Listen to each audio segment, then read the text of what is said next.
I truly believe you're going to be blessed today, and you're going to catch something that will ignite your spirit to be better leaders and also to be better process managers.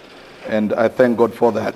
The second part of our talk today is going to be a short workshop with Brittany, who we have had the pleasure of working with for the last couple of weeks and doing a case study for you so that we could present the principles that we're going to talk through and you see them live and in action. And then I will talk through what that couple of weeks has been like and get to answer your questions after that. All right? A little bit about the handouts, and then we'll get into it. You've got 3 workout handouts. The first one is 14 principles analysis, which we will go through. The second piece is Gemba walkthrough, which we'll go through it together, and then a waste analysis, which usually takes about half a day to do. So I'll introduce you to it, and hopefully you get to do it with your team. And if you have any questions, we'd be glad to answer it. Then the last piece is a case study, which details our conversation and work through with Brittany. All right? So just in case you didn't know, you've come to a very technical workshop. So it's a deep dive, but we'll have fun today. Awesome. Okay. A little bit about myself. I came to America from Nairobi, Kenya. That's on the eastern part of Africa, and came to University of Tennessee. And I just want you to really think and see how big of a culture shock it was. From East Africa, and my first time out, dropped in Tennessee. I don't think I've ever seen that much orange. I was like, oh my gosh. Yeah. Oh, I hope you're from Georgia, because in a few weeks, you'll take that statement back. See you soon. And I got such an opportunity to be exposed to operational excellence. At UT, I took statistics. I did a double major, statistics and supply chain management. And with that, my last year at the university, I got 2 opportunities. One opportunity was I was selected by the business school to take my last year to do my undergrad and the master's program. So I did the master's program and my undergrad in the last year. So I got to work with many executives, many business leaders. I count it such an honor. Then I got an opportunity to be a young engineer at General Electric when GE was implementing Six Sigma. And Jeff Immelt was right in the middle of rolling out Six Sigma and statistical operational excellence. So I got my first opportunity to be mentored through GE. As I worked through GE, I did my first black belt project at GE and was honored to be selected as one of the students to go meet the GE CEO and present the results of our project. And when I went to meet him, one of his leaders mentioned lean and operational excellence and how, gave me some background on Toyota and things like that. And said, we'd love you to come work for GE, of course, when you're done with school, but here are some options, because I really desired to go into operations. And fortunately, my resume went out and 2 companies came knocking, which was GE and Toyota. When I did the interview in the Toyota site, I took the Toyota job because I really wanted to dig into the culture of continuous improvement. So I worked at Toyota and worked my way up to be a Kaizen specialist. What that is, I was responsible for process improvement and implementation of new facilities. So Toyota, when we were opening up in California, opening up in Texas, the Camry, the Corolla line, the Tundra line, I was responsible to go in and set up the logistics operations and facilitate some of the Kanban that go into the Toyota plant. That was with the Toyota Tusha group. Great experience, and through that, after that, I went to Ohio State for my master's and did my master's in the Operational Excellence program, the MBOE program at Ohio State Fisher School of Business. And again, just such a great opportunity to meet such great CEOs and finish off what I had started at UT with my master's program. So I was able to finish off the last year and a half during the Fisher School of Business. So I've been in operational excellence for a while. And while I was close to finishing off the master's program, my sensei or my leader at Toyota, who was the VP in logistics, was reaching the end of his time in America. He was a Japanese leader and he needed to go back to Japan, either retire or be in the workplace for a shorter period of time. So he said, you know, I want to make sure that your career is set up. What do you want to do next? And I said, I really love working with companies, love setting up operations, but the heart for Africa really began calling. If you recall, there was a time in Kenya there was a terrorist attack, and it was right in Nairobi. The American embassy, the mall, some American establishments, that's the same time it happened. And I really felt a calling to go back and help the people in Africa. And so I was conflicting with that. I was really if it wasn't for that, I'd still be working at Toyota till today. But my sensei, Asano-san, said, okay, this is what you're going to do. Set up a consulting firm and we'll give you your first contract.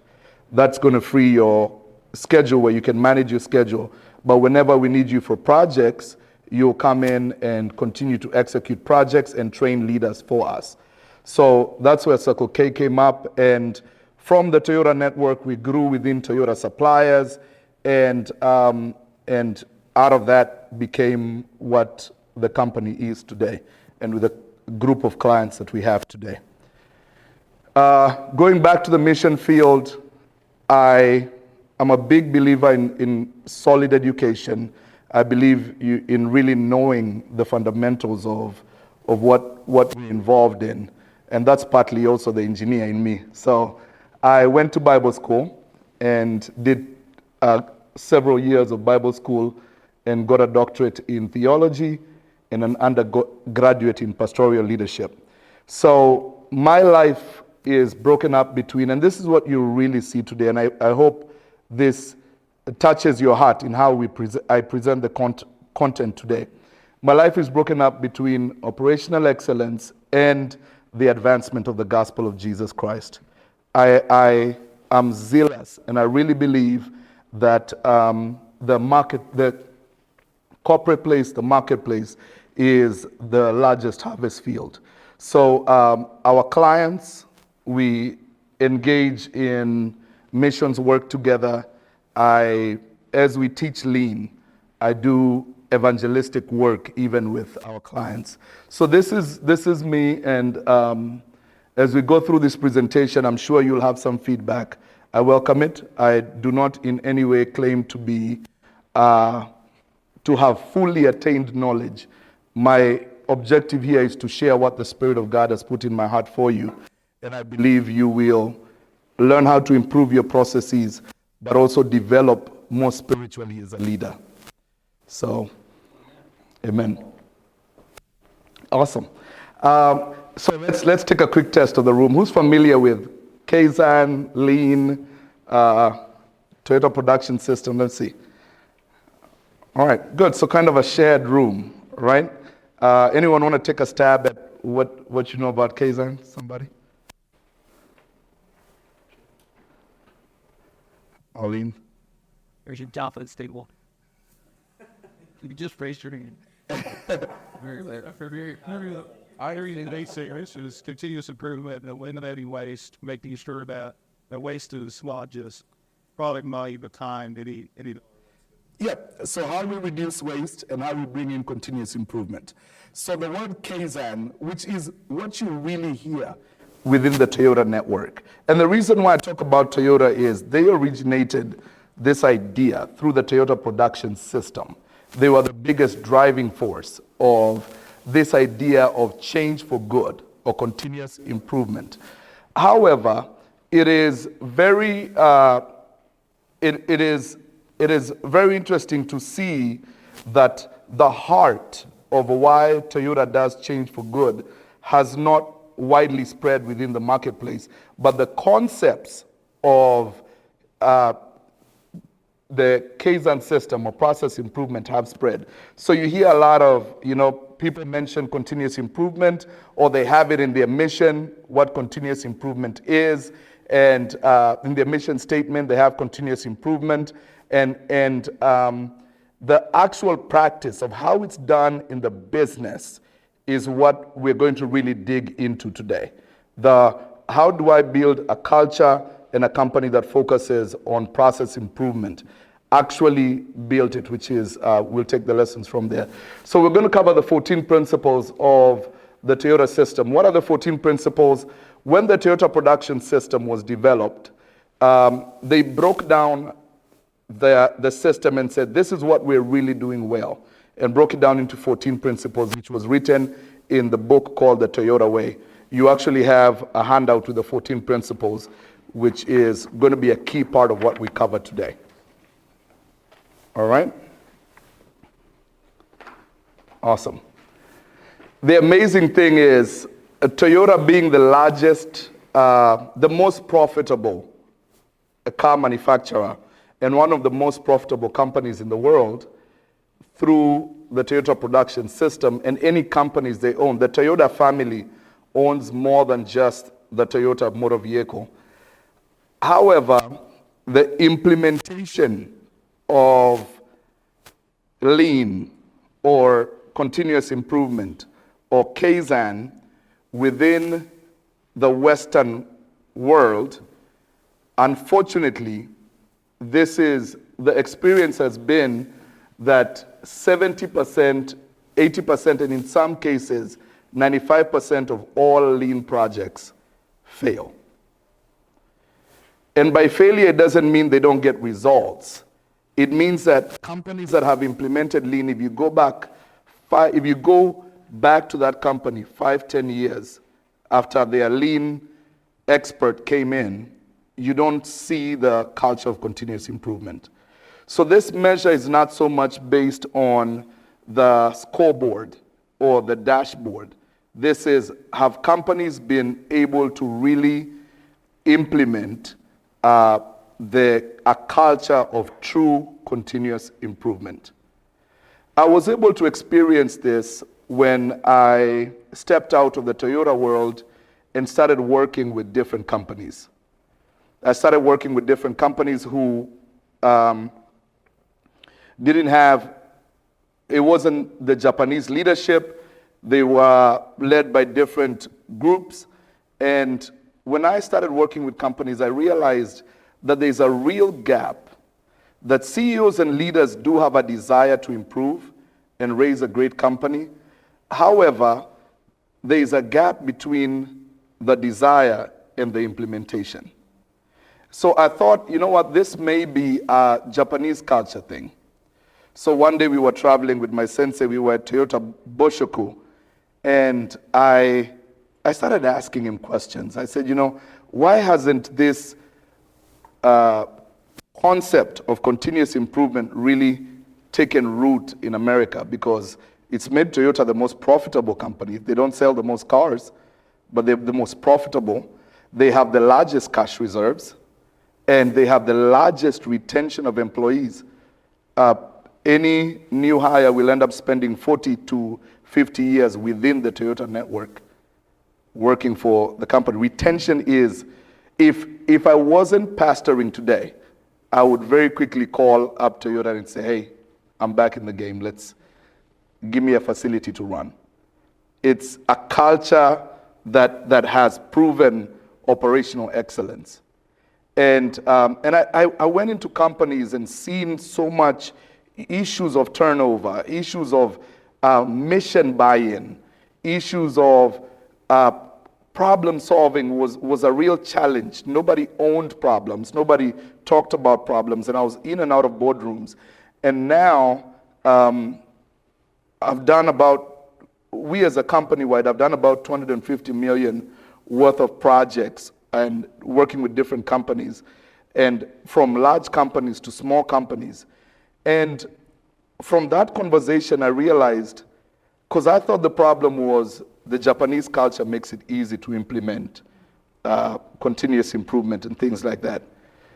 But the Spirit of God began working with me, and I realized that the gap is not whether you have Japanese leaders or not. The gap is the understanding or the grasping of the heart of Kaizen or continuous improvement, especially within the leadership. So we'll touch on that a little bit. But the main point here is this. If you leave this presentation with new tools and, hey, let's go do the 14 principle study, or let's go do the waste analysis, let's go do the Gemba walkthrough and get tools, you may be setting yourself up for failure within learning what TPS is or lean is. My desire and what I feel the Spirit of God is leading me is for you to get the real heart of what makes Toyota successful. How you as leaders lead differently. Does that make sense? And that's a concept that we're going to keep going through again and again. So with that said, you are going to learn process improvement. You are going to learn how to reduce turnover. You are going to learn problem solving, waste reduction. We're going to do different exercises and go through different tools. But I want you to get the heart of lean shepherding. All right? Awesome. So lean by definition is the increase of value-added activity by solving problems. So how do we as a company, how do we as a service provider increase value-added activities? So we want to make sure that our team members are aligned with what is actually producing revenue. So if, for example, I think we saw some companies that work in I think it was cutting trees, or was it? Landscaping. So in your landscaping company, how do you define value? What are you actually being paid for? That is the question. As a lean company, that's the first question you ask yourself. What is our customer actually paying us for? Do you have an idea? Could you share? Services provided. What is that service? Expound on it a little bit. Maintenance would be cutting the grass every week and maintaining the entire property. Great. So cutting the grass, maintaining the entire property. So in your company, what I would say value is, you're paid for those blades to be spinning. You're not paid to have someone sitting on a mower, and please excuse my little knowledge of landscaping, but you're not paid for someone sitting on a mower. You're not paid for someone showing up on site. Every time those blades are rotating, and blade to grass or blade to tree is what you're paid for. So the more blade to grass interactions you can have, or blade to tree interactions you can have, the more value you drive up, right? This is a very important concept, especially when we look at value stream mapping, because the Toyota production system says you need a very clear understanding of what value is. And this is not what we feel it is. This is what are we actually paid for.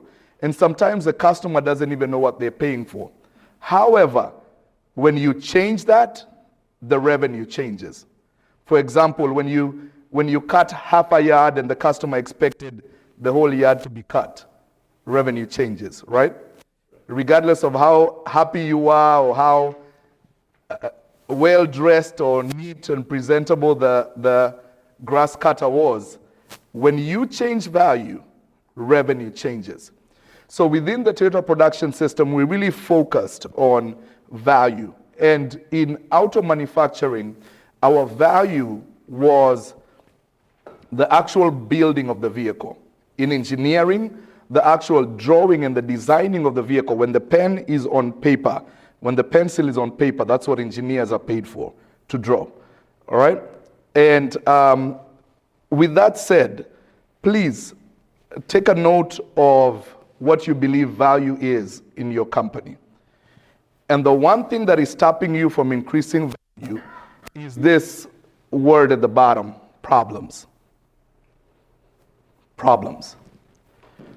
So how efficient you are at problem solving, the more problems you solve, the more value you provide. And again, we're going to be going through this over and over. We're starting broad and we're going to dig deeper. So, a question that I'd like you to reflect on. The Greeks discovered one of the best ways to learn is question and answer. The second way is active reflection. So throughout the presentation, I'll ask you to reflect on certain things. If I walked into your company, if we all took a tour into your company, do we have a clear place where we can see what your last 5 problems were from yesterday's operation? Are they listed somewhere? Are they documented somewhere?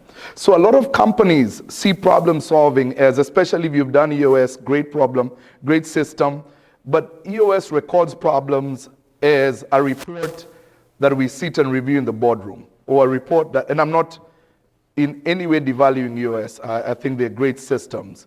But I want us as lean shepherds to think about problem solving as every day, every hour, every minute, and every second. For example, at Toyota, every engineer, we used to have a stopwatch. Our stopwatches would count time, not just in seconds and hours, but even milliseconds.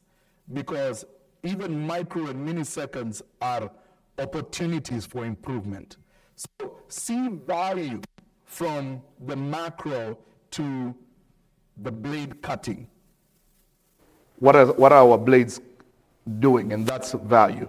Does that help? Awesome. The second part of it, or the second pillar of lean, is the reduction of non-value added activities by reducing waste. So on one arm, we're going to solve problems. And number 2, we're going to identify and reduce waste. That is where your waste analysis check sheet will come in. How do I identify, as a leader, how do I identify and reduce waste? And we're going to touch on a tool that is very powerful, which is leader standard work. How do you as a leader walk through your operation? How do you spend time with your team members and teach them and train them how to see and reduce waste? All right? So, going back to Toyota, so I'm sitting here with my sensei, and he said, Evan-san, we were talking about why lean has not moved, going back to that, and he says, Evan-san, it is important for us to realize Toyota is more than just tools. Toyota is, we build people. We build people. We build team members. And the team member is the most important person in the company, because the team member is tomorrow's leader. So Toyota builds people, not cars. Lean systems build people, not cars. Lean shepherds build people. Our grass cutting operation, unfortunately, you're it for this morning. Yeah, you're it for this morning. Our grass cutting operation builds people that understand and view waste a certain way, right? Now, if you had an option of building a good process of building people, which one would you take? It's easier to build processes, in my view. Because, oh, people. Oh, man. I wish we came with a reset button and a USB drive. Whoever is discovering that AI that goes in they need to hurry up with that stuff.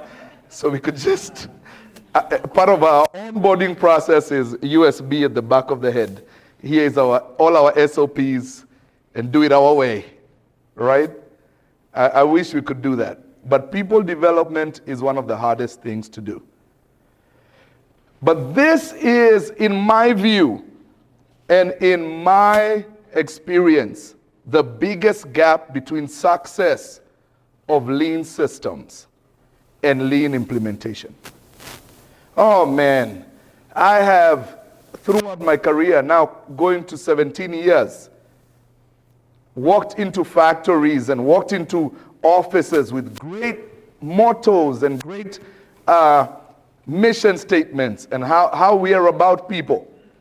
And you look at the KPIs and the dashboards, beautiful dashboards, but they are all about revenue and driving improvement. And I ask, hey, what's your training program? And the training program is all about how to do a better job, as opposed to raising leaders. The struggle that I went through years ago, and this is how lean shepherding came to be, it wasn't a Japanese problem. The problem was when you have executive leaders who have a compelling reason beyond profit to impact their people and their processes, then it's easy for you to implement lean systems. And here came the greatest opportunity. One day in prayer, and through a great relationship, I was able to work with a company that was doing $15 million worth of business. And from our gap analysis, I saw this company could do $50 million. And when I met with the CEO, I said, hey, if you and I can have an agreement as brothers in Christ, that for the next 1.5 to 2 years, we're going to focus on building the greatest people. This company will grow in itself, on its own, because God's hand is on it. And I said, you and I need to come to an agreement that we're going to lead this company as the Bible calls us to lead it. And he said, yeah, let's do it. And I said, great, if you're in agreement with that, for the next 2 years, I'm going to work with you to build this company. And we began. We listed his employees. We listed where they are, where their families are, where they are spiritually, where they are physically in the business, where they are in their education, what their dreams, their aspirations, listed it out, and said 2 years from now, we want to make sure we've impacted them. And that is where lean shepherding was born. Let me explain. The problem was not the Japanese culture at Toyota not being able to translate into American companies or Western companies. I believe we as Christian CEOs have a biblical responsibility to be lean leaders, because the Bible calls us and compels us to shepherd and lead our people better. So lean is not just a tool for process improvement, it's a tool for us to shepherd and lead our people better. And I believe that the Toyota production system has succeeded in implementing lean. However, the principles that they use, the 14 principles we'll go through, are actually originally biblical principles. They are biblical principles. So lean is the fulcrum, or how the base of how we understand process improvement. But at the end of it all, as Christian leaders, God is holding us accountable to how we lead our operations as believers and as Christians. And the concept is through lean shepherding. There are 3 pillars of lean shepherding that we're going to again narrow deep down into: lean leadership, Gemba visits, and waste reduction. Lean leadership, Gemba visits, and waste reduction. Awesome. We're going to go through some of these tools later on, but it's more than tools. And these tools are available for you digitally. All the tools you have in hard copy, they're available for you digitally if you want to log in and get them digitally. The beauty of getting them digitally is they're going to give you a score at the end of it. But that score is just a guide for lean, for you to be a better lean shepherd. All right? We're going to make sure that you have them there. So let's get into some scripture. The Bible says in John 21, verse 5 to 16, Jesus is having a conversation with his disciples. And he's talking to Simon. And Jesus has just resurrected. And the last time they had a conversation, it was a little bit tense. Because Jesus is sitting at the table and he tells Peter, hey, the devil is looking to shift you as wheat. And Peter is like, not me. I'm your man. I'm not going to let anyone kill you. I'm not going to let anyone. He said, before this night is over, you're going to have betrayed me. He says, no way. And what ended up happening was, in all his confidence, in all his, what he thought he had learned about Jesus, it was all shaken in one night. In one night, everything he thought he had learned about Jesus was shaken in one night. He betrayed him, the crowing of the cock. Then his whole world was shaken. He went back fishing. Jesus is buried. He's resurrected. And this was their first conversation. And Jesus was not concerned about, hey man, I thought we were going to die together. I thought we were in this together. I thought you should have been next to me on the cross, man. They had me with some thieves up there. Jesus was not concerned about that. His concern was, feed my lambs. Peter, don't worry about all those things. Feed my lambs. Peter, take care of my sheep. When you stand before God as a leader, He won't care about your balance sheet. Won't care about your revenue statements.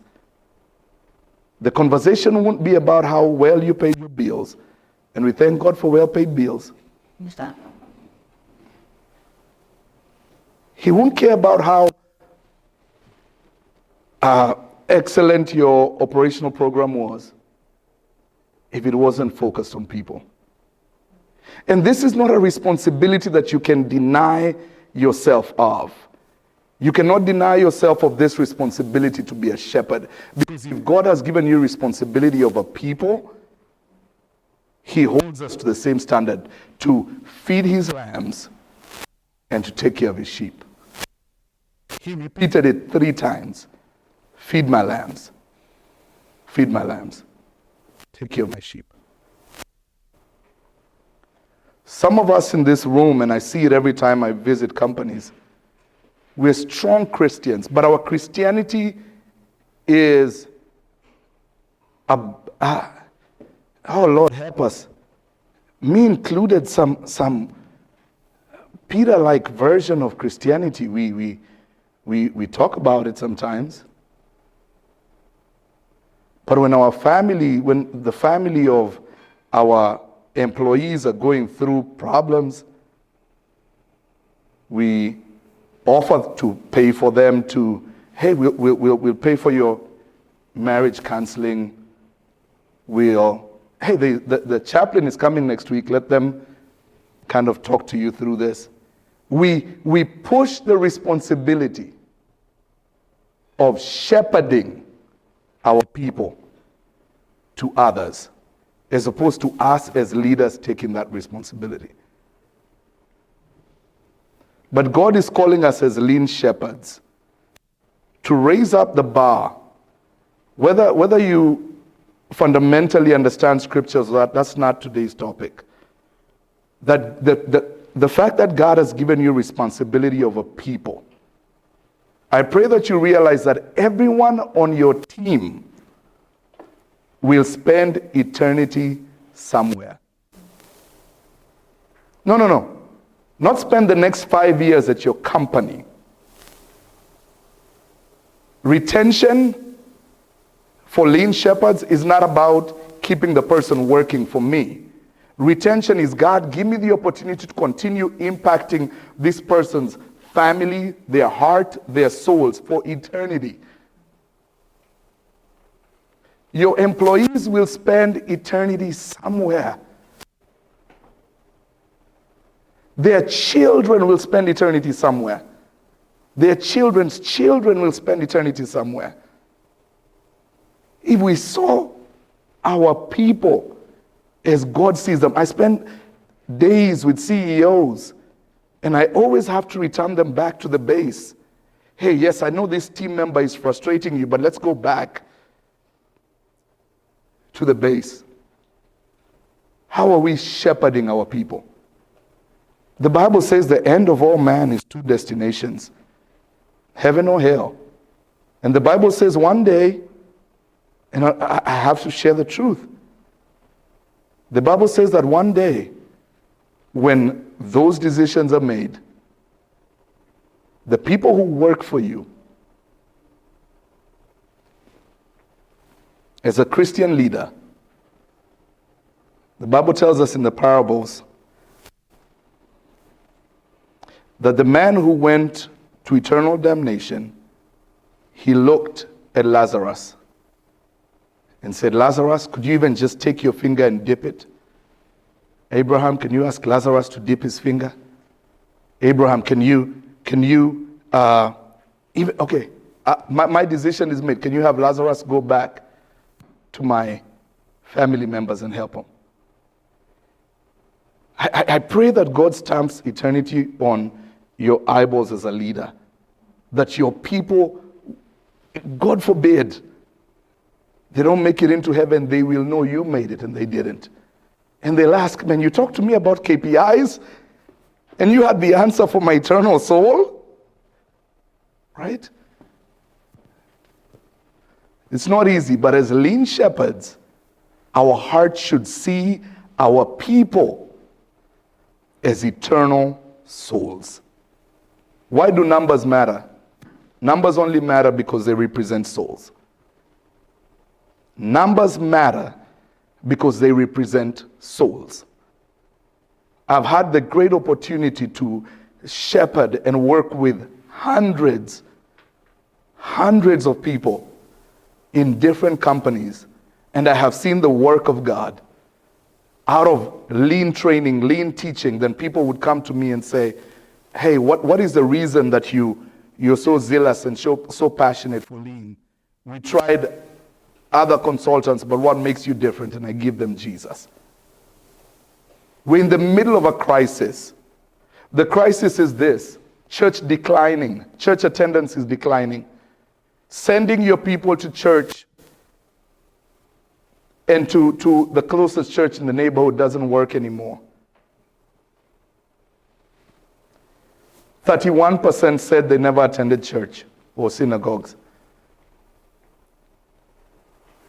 34% are not involved in church in any way.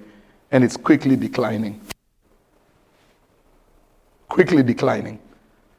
But guess where the people are spending their time? Spending their time in your companies.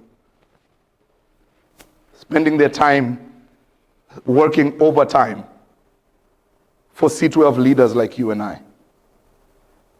So the new harvest field, or the new area for us to be able to shepherd, the new areas for us to lead better, is how we lead at our workplace. And I'm not saying go put on a big Jesus loves you shirt and hug everybody and have big kumbaya. I'm talking about use your processes, your everyday interactions with your team as opportunities for evangelism, as opportunities for the advancement of the gospel of Jesus Christ. You must see yourself as a leader. You know, maybe the word pastor is too strong. Maybe the word evangelist, maybe prophet, or however you think prophet, you just see somebody shouting and yelling. All that. Maybe that's too strong. But how about we be shepherds? We move just from stewardship. Stewardship is good. I'm glad you've been a good steward of finances. I'm glad you've been a good steward of the resources God has given you. But God is calling us to a spiritual revival in our workplace. A spiritual revival in the workplace. God is calling us to raise a standard. And revival starts with us. You guys have led your companies through the toughest situations. How about we trust God now to lead us through a spiritual awakening in our companies? We don't know how, but we will take what we do know and strengthen what we do have. God is calling us that the bosses are to become shepherds. Feed my sheep, God says. Tend for my lambs, God says. God is calling us to our boardrooms, and our team members are the sheep of his pasture. Isaiah said, these are the sheep of my pasture. Isaiah said, you as shepherds have focused on the wrong thing. You've been focusing on the wrong thing.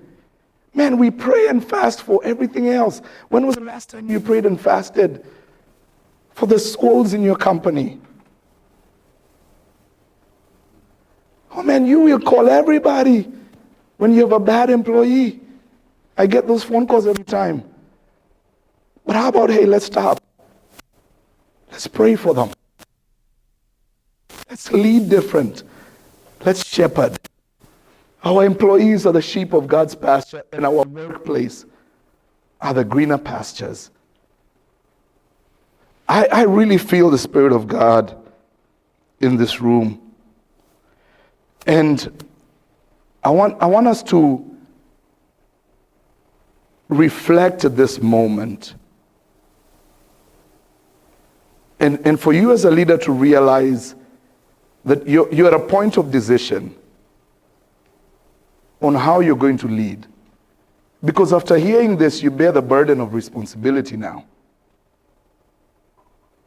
You bear the burden of responsibility. We pour ourselves into books like EOS. We pour ourselves into the study of how we run our business. And God is calling us to pour ourselves into how we shepherd our people. And Lord, may the Lord even have mercy on us where we've been wrong, where we've looked at things wrongly. Amen? Amen. Amen. I know we have slides to continue, but I feel it's important for us to say a quick prayer at this point. Do you mind? How many of you feel it? I think it's important. Let's bow down our heads. Father, we ask you, Lord, this concept of shepherding is your vision. Lord, we thank you for trusting us to steward us with the resources, the balance sheets, and the finances that you've given our businesses to succeed. But Lord, we ask you now to make us shepherds.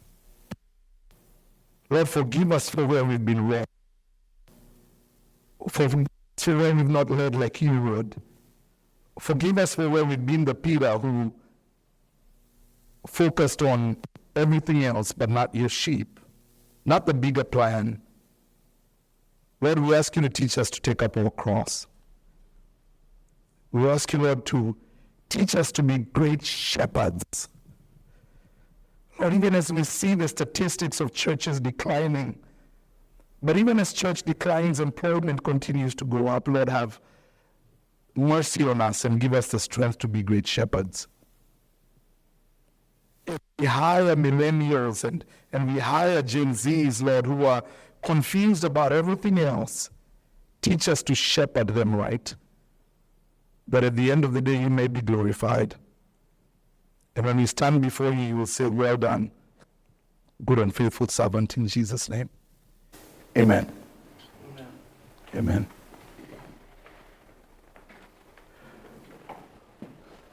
John chapter 10, verse 11, the Bible says, the good shepherd lays down his life for the sheep. A hired hand is not the shepherd and does not own the sheep. That word own says does not take responsibility of the sheep. So when he sees the wolf coming, he abandons the sheep, runs away, then the wolf attacks the flock and scatter it. This month at C12, you all went through the transition of looking at your company at a time when you're not there anymore. If you were to look at your company, how many shepherds do you have and how many hired hands do you have? You know, does it concern you that if you are not at your company would not survive? Are you not able to take up your cross like because your disciples are not ready? Are you not able to leave like Jesus did because the people who work for you are not ready?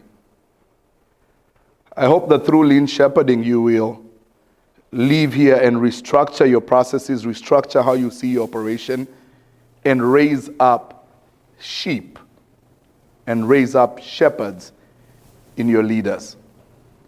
A lot of people always say, oh man, I wish I had this A player. Oh man, we do studies for A players in C12 all the time. Man, if I just had the right guy to lead this company, if I just had the right person in my company would get to that next level. But you know, through my experience working with different companies and even at Toyota does not hire from the outside when it comes to top leadership. You work within the company for 10, 15 years, and they will raise you up. So not only are we saying we're going to be good shepherds, but I'm going to give you a method of how to raise your people up and how to raise your company and the people in your company to be as zealous and passionate for the things that you're passionate about. And that's the heart of shepherding, how we shepherd our people. So that our team is not built up of hired hands and people that don't care about what you care about, people that don't have the Spirit of God as you have it, the same passion as you have, but you're able, through shepherding and discipleship, to share the same passions that you have. Remember, the hired hand will always leave when you don't give them the promotion. When they don't get more money at the end of the year, they don't care about their team, they're ready to leave. They don't care about the organization itself. It's about me, myself, and how I benefit. The hired hand will leave the job at 5 p.m. when it's time to clock out, not care what happens to the customers, not care what happens the next day. But in a company of lean shepherds, God is calling us to raise from within, to raise from within the company. Within the Toyota production system, or lean, the way to raise leaders, please pay attention to this slide, is through the Shu-Hari method. This is the concept of learning through mastery. Please pay attention to what I actually mean. I wish I had better ways to express it. But our training systems and how we develop lean leaders as lean shepherds is to think of all our new team members. By new, we don't just mean in terms of age in the company, We mean people that don't live the culture, people that don't live the core values, people that don't exist within what God has called you to raise as a culture. So the word new, or the lambs, when Jesus said, tend for my lambs, tend for them, feed them, is God has given you something in you that you have to create an avenue for new employees, for team members to learn and grow. And when we go through Tiny Feet, the presentation with Brittany, you'll see a little bit of how we did that and how we set that up. But the idea here is, as a lean shepherd, you view your team members as a lamb. What are characteristics of a lamb? There's so much. So don't throw your team members in and tell them, sink or swim. Figure it out. They don't know. You leave the lamb out there, the wolf is going to eat them. My God, you put me on my son is learning how to cut grass on a 0-ton mower. I don't know how to operate that thing. I literally tried it. I was spinning in circles. I said, and the grass wasn't cutting. I literally had to call someone to tell me there's a button to lower blades or something. Like, but that doesn't make me not smart. I need somebody to work with me. The word, there are two different concepts. When you are a lean shepherd, shuhari, you view your team members and your processes like a master, musical master, like Beethoven, or an artist trains their apprentice. It is not enough for you to teach your team members where the piano keys are. This is C, this is D, this is E, this is the keys. It's not enough for you to teach your team members what the colors are, what the paintbrush is, what the water mixture is.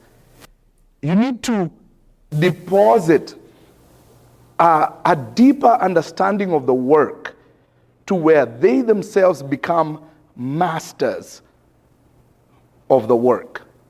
And it's only through mastery that you will be able to create or develop leaders who will transfer. It's a deeper dive. It's not just, oh, I'm going to get my SOPs and teach you how to do the process. Think about character. Wax on, wax off. Was he teaching him how to wipe? No, he was teaching him fundamentals. So the question you ask yourself at the lamb stage, the lamb, shoe, is how well defined are the fundamentals of your business? In our lawn cutting business, our tree cutting business, how well defined are the fundamentals? If today I went to your team members, do they know when a blade is sharp? Again, remember, value is when we are cutting the grass. So do our team members at the base level, do they understand the core fundamentals of your business? Because what makes you a good leader and an expert in that field is that there's an inner feeling. Do you guys understand what I mean by fundamentals? There's an inner feeling that you have in the business.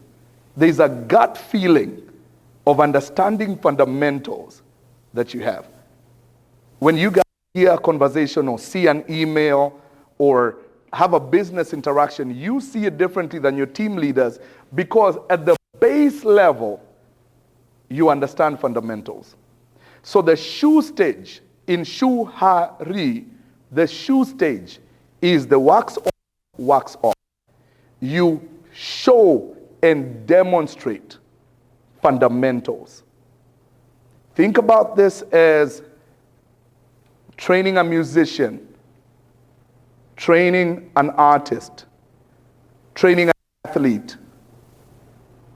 Tiger Woods said what made him a great golfer is understanding of the fundamentals. Napoleon said what made him a great leader is he clearly understood the fundamentals. So practically, as lean shepherds, your training system needs to include a section that just focuses on fundamentals. And your leaders should be working with your new people, the lambs, to say, hey, let's walk through this. I want you to watch me do this. Watch how I hold the drill. Watch how I send the email.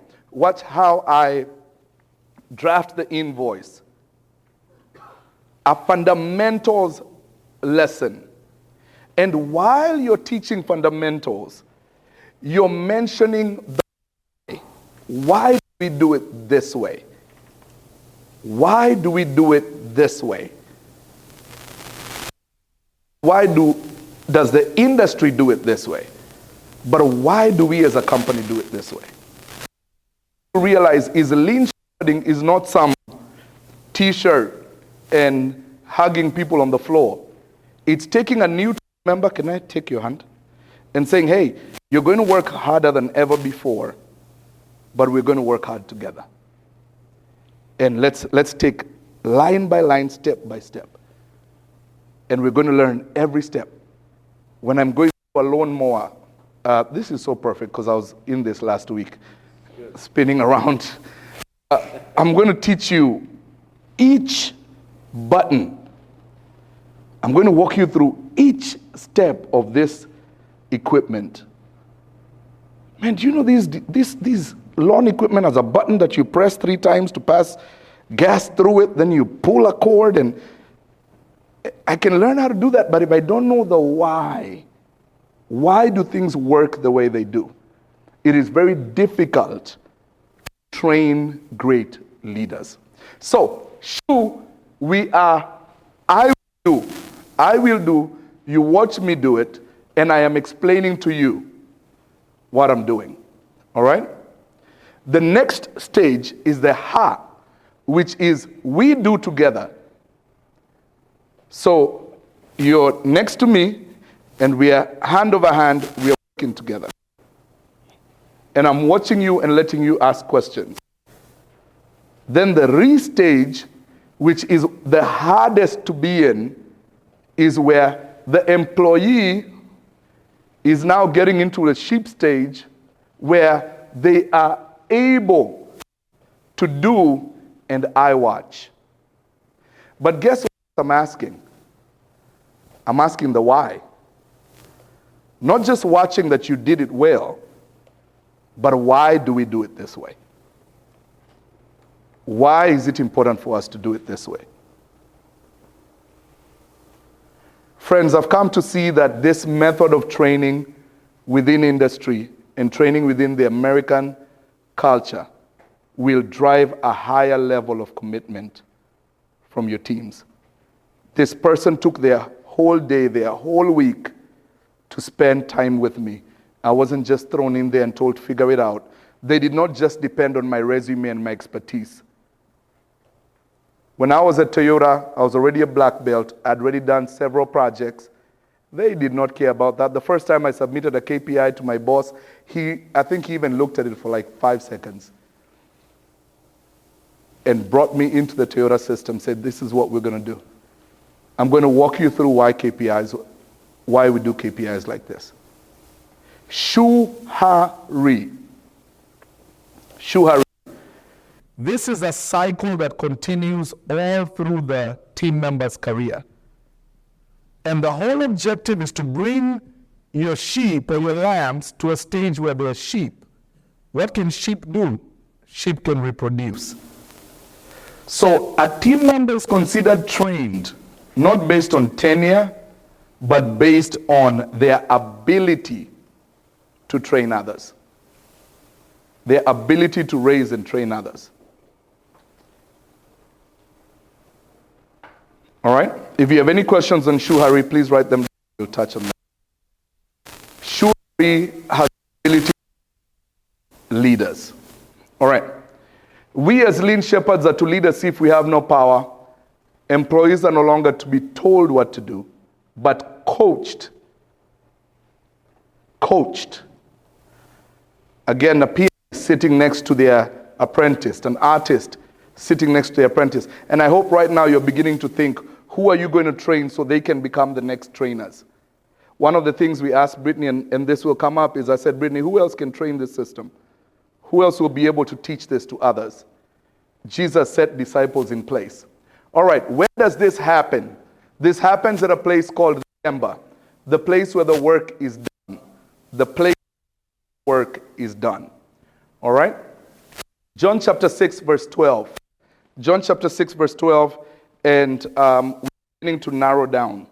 So we're beginning to slowly come to a place where we'll stop. So if have stuck in, we have an exam at the end of the day, and depending on how you do, you get a certificate. So right now at probably 60-70%, so we'll see how you do. All right, a lead shepherding. All right, so the next concept, so we've covered that shuhari, which is how we are developing leaders. The second concept is waste reduction. If you remember lean, reduce waste, increase value, right? John chapter 6, Jesus has had his greatest miracle.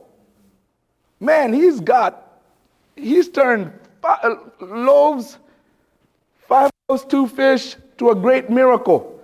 He fed 5,000 people. That's awesome. But what does he tell his disciples? He says, gather up the fragments or the pieces so that nothing is left. Man, if I was Jesus, I'd be, I'll just get 1 fish and 1 bread. I got you. We'll keep multiplying this thing. But in the season of abundance, what was Jesus focused on? The fragments. How many times do you look at the balance sheet and your cash reserves and you say, oh, we're good. Oh, we do the formula. As long as I've got money for the next 6 months. You know what the Bible says that is? The Bible says it's a foolish leader who looks at his barns and says, oh, everything is good. I'm good for a while. God is calling us as lean shepherds to always focus on waste. Regardless of how good the company is doing, we're going to keep digging into our processes and reducing waste every time. We're going to keep digging in and reducing waste. Jesus said, gather up the fragments so nothing is wasted. Don't let the balance sheet be a guide of how much waste is in your company. Train your leaders to always zero in on waste. The 7 wastes that Toyota talks about, 8 now in America, is overproduction, waiting, transportation, overprocessing, inventory, motion, and defects. There's a wealth of information online on this. I'll give you a great book where you could get the best information on this. So as lean shepherds, we are training our team at the Gemba to focus on waste. You have a waste analysis check document. That takes about half a day to go through. You can also go to that QR code. I'll leave this up at the end and do the waste analysis. It's going to summarize everything for you. John Womack, good friend of ours and great mentor, said that the life of lean is a life of experiments. As a lean shepherd, when leading your people at the Gemba, we need to see our at-work interactions as a cycle of experiments. Experiments, what do I mean by that? Our objective when working with our team members every day, I mean at the place of work, when you go to the place where your team member is actually cutting the grass. So where the blade meets the grass. So not in a conference room, not in our monthly planning meetings, spending our days with our team. When we do that, we are going to ask why, to see the work, and to show respect to our people. These are the 3 objectives of a Gemba walk. All right? 3 P's of the Gemba walk is the why we walk, so we have a plan to meet, a place to meet, what process are we going to observe, and the people that we're going to meet with. All right? We've talked about waste and value. Value is what the customer is paying for, what produces the money. waste is the 8 wastes, and Muda, Muri, and Mura. All right? So, in our Gemba walks, our first part is we need to know what process we're going to observe. So you as a leader, when you go back to work tomorrow, today, you need to know what processes am I going to schedule to observe. So whatever processes you have in your company, please schedule a time to go and observe them. As a student, as a learner of the process, you're a vision carrier, but you're also going to observe. And you observe it from start to end. And what you're looking for is your value points. Your value points. Here's a value stream map, which is a diagram that shows where value is created, each step, where value is created. All right? And this is for booking a plane ticket. All right. So the leader, as a leader or lean shepherd, we are to develop, or encourage all of you to develop, a set of repetitive management techniques that you do daily, weekly, monthly in a routine. So, for example, when you go on Monday morning, as you walk into your company, avoid getting into this email fighting and what happened over the weekend, what battles am I dealing with, and step into what process am I going to observe today? What steps am I going to observe today? And see how your culture and your DNA is passing through the company. When it comes to your people, the third step is respecting people. You know, I go through this cycle with company leaders, and I feel it too as a leader of people. Oh, they're just doing everything wrong. But of course they are. They're sheep. They just don't get it.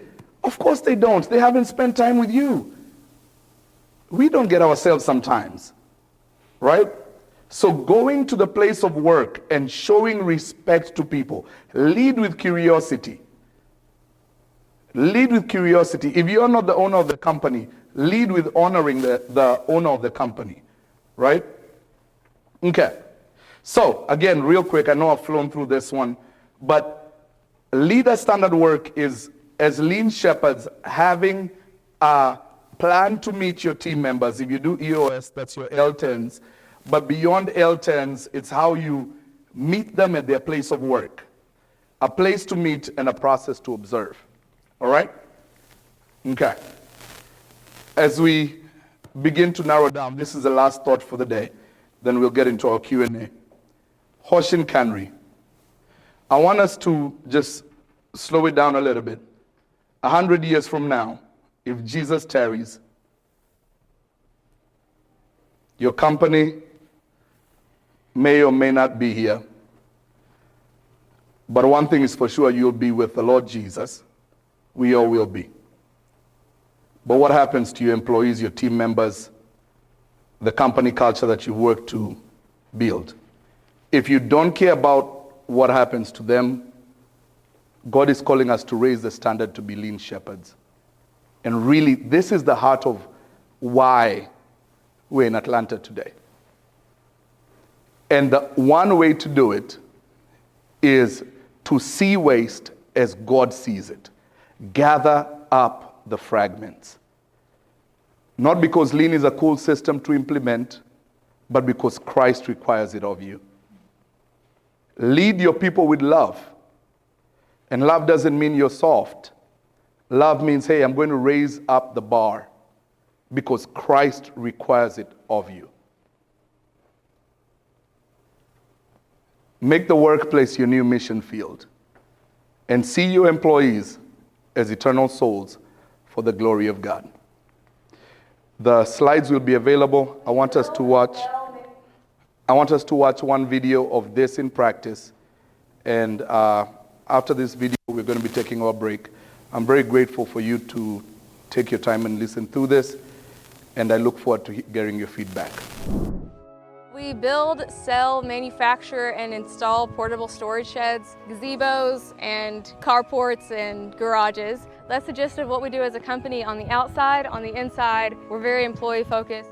My dad and I's vision is to see lives changed and to make an impact on people's eternity. The base principle we're built on is Colossians 3:23. We've adopted the Toyota Way principles just because we believe that those correlate with Christian values. And I've actually gone through and attached scripture to those as I was studying and learning them through the training through Circle K. To me, setting things in order is very, very important, and that comes through lean processing as well. Adding value is one of the biggest things in lean manufacturing, and it's one of the biggest things we've adopted into our company and our culture. So we want to add value not only to our processes and our products and our customers, but also to our employees and the world and community around us. We've gone out and done missions both locally here in the community in Fentress County, and we've also gone globally. We actually partnered with Circle K to go help build a church in Kenya. My dad was working as a foreman. There was an engineer named Kevin, and they were able to work together and seeing how big of an impact we can have just by building relationships. It was a wonderful experience, especially because we had a local team and also we had another team that came from the US. We actually had an employee just a few weeks ago accept Christ. He's grown in both of his skills as a carpenter and his relationships with others around him. Our workplace chaplain was going to be preaching on the 5th during Easter week. I myself have been going through quite a bit, and through that sermon, the Lord was speaking directly to me and pressed me down in the heart and saved my soul. In the name of the Father, in the name of the Son, in the name of the Holy Ghost. All I can do is serve now. There was school letting out beside the construction site, and I would go buy bags of lollipops and candies, and I would pass those out to the kids. They would come over pretty much every day, and I feel like every day there were probably 5 more kids that I hadn't seen before. The time we have been there, we have seen some of those who are alcoholic. I have seen them stop alcohol and become more responsible men, become more responsible mothers. After encouraging them, praying with them, now even today they are members in our church. You're shepherding that employee is actually going to improve their production and their productivity so much more. It's going to improve their quality of life. You can sacrifice a little bit of profit margin for your faith. It taught me to listen to the ideas of other people, but at the same time, just focusing on the goal. I call that place a center of transformation, where people can meet, they pray together, they encourage one another, they show love to one another. You learn to work with people, you learn to work with what you have. Now I'm able to handle such a project because now I have the skills and I know the problems to expect in such a community and how to approach them. I'm very, very grateful to the team that came from US and also the team that we work with here, our Bishop Evans. Now we have a praise to worship, to teach people the word of God, and there's so many things that are happening in Githongori. The Lord continue using you even to change lives, to transform lives, to better lives.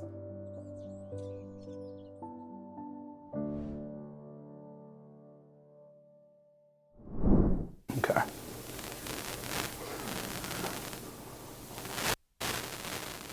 I'm going to help us do that.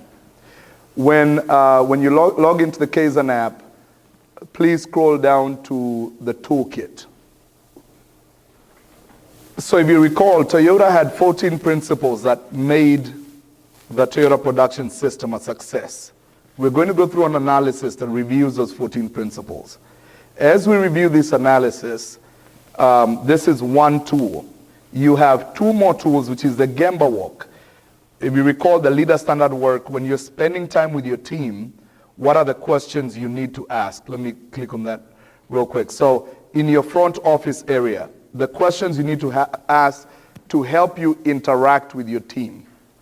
These are tools that I'm putting in your hand, but the heart with which we do it is lean shepherding. Please go through these questions. It's a large database of how, if you've got a dock, if you've got a area, how to interact with your team. So that's one tool. The second one is a waste analysis toolkit. If you recall, the 7 types of waste, they're listed, and you can put in all the different data, and it's going to give you a waste opportunity. How much can you save if you focus on waste reduction in your company? This is a great tool to do with your leaders and to do with your team, especially when teaching waste reduction. The main point for these tools is we want to use shepherding to bring real results within the company, right? But the one we're going to do today together is the gap analysis. So if everyone could click on the TPS, that's the Toyota Production System gap analysis. If you could just give me a thumbs up if you've got it. We're good? Good on this side? Good. Awesome. Awesome. We're good on that side? Okay. Awesome. So let's go through this. The first is, in your company, the philosophy of long-term thinking. Do you have a 100-year plan for when you're not in that seat? Long-term means how you're making your management decisions. Do you have a long-term plan on how management decisions are made? So, in the unlikely event that you're no longer with or in the company, what happens? Do you have a strong plan? The plan should be at the expense of short-term financial gains. As lean shepherds, we must resist the urge to think short-term. When you're hiring somebody, regardless of how high your turnover is, see that person as a long-term employee, right? So in terms of that, I'd like you to click red, yellow, green. Green means every time you're having long-term conversations. Yellow is sometimes, red is no. Please click. And if you're part of the same company, everyone just does their own, then we will compare. All right? I'm just going to pick one. Next, a process-focused, second philosophy. Do you have continuous improvement processes that do not need your intervention to continue moving? Is there a part of your process that you have to approve or you have to be directly involved in for it to succeed, right? And also continuous improvement means, do problems come to the surface? Think about it. If I went to your shop, if I went into your operation right now, I'll go back to our grass operation. Can I ask my brother, show me the last 5 problems that your team faced yesterday? Do you have that as a culture? All right? No, sometimes, every time. Red, yellow, green. Pull systems to avoid overproduction. Going back to grass cutting, if I have a job that is only cutting grass, do I show up with tree cutting equipment that I'm not going to use on the job, right? Pull systems means that we're going to avoid overproduction. We're going to avoid doing over and beyond what is needed by the operation. Again, think about your operation. How many systems, pull systems, do you have that avoid overproduction, including in training? Do you train a person for where they are as opposed to feeding with too much information? All right, red, yellow, green. Is everybody getting a flow of how this works? Please give me feedback if you're still. All right, so we good? Keep going. What's that? I was just going to say, what if you're at a service and what do you mean by overproduction? So overproduction in a service industry is, give me a little bit about your industry, an example. You run a law firm. What would I hire you for? You would hire me to either do your divorce or your adoption. Great. So if you do the adoption, for example, my objective is what? What's value? What am I paying you for? So what's cutting? To get the judge's signature on the line. To get the judge's signature. So if I came in and an example of a production in that value stream would be where I come in and you sell me your divorce package. Hey, just in case marriage doesn't work out, we're here for you. Or my objective is the judge's signature, but I'm concerned about getting the child first. and then before I have the child, you give me this whole plan of how to raise the child. Right? It's you spoon feed, shuhari. You walk me through the information that I need now. That way I'm not confused with how to select your product. It's very clear on what I'm here for. Right? Does that help answer the question?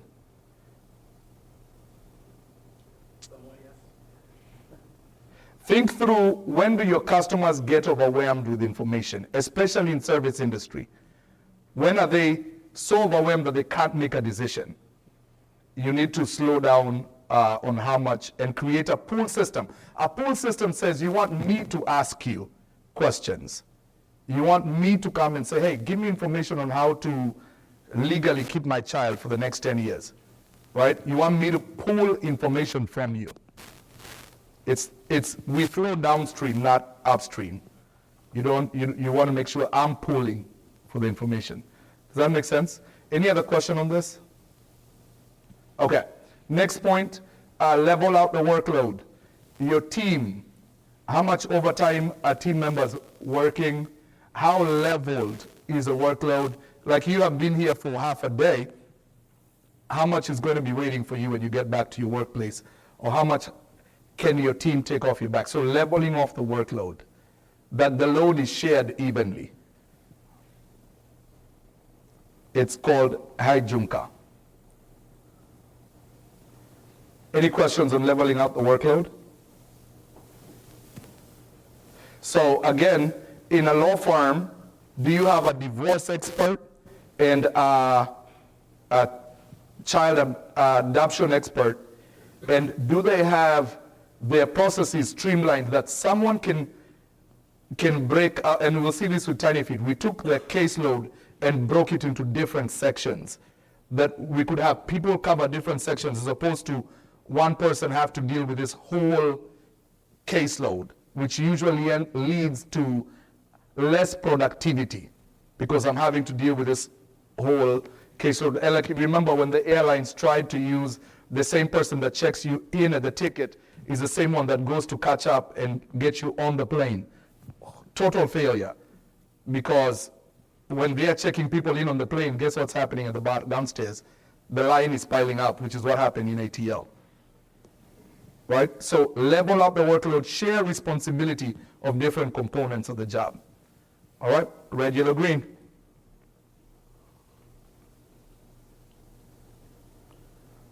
And this is just focusing on your process. All right, do you have a culture to stop and fix the problem?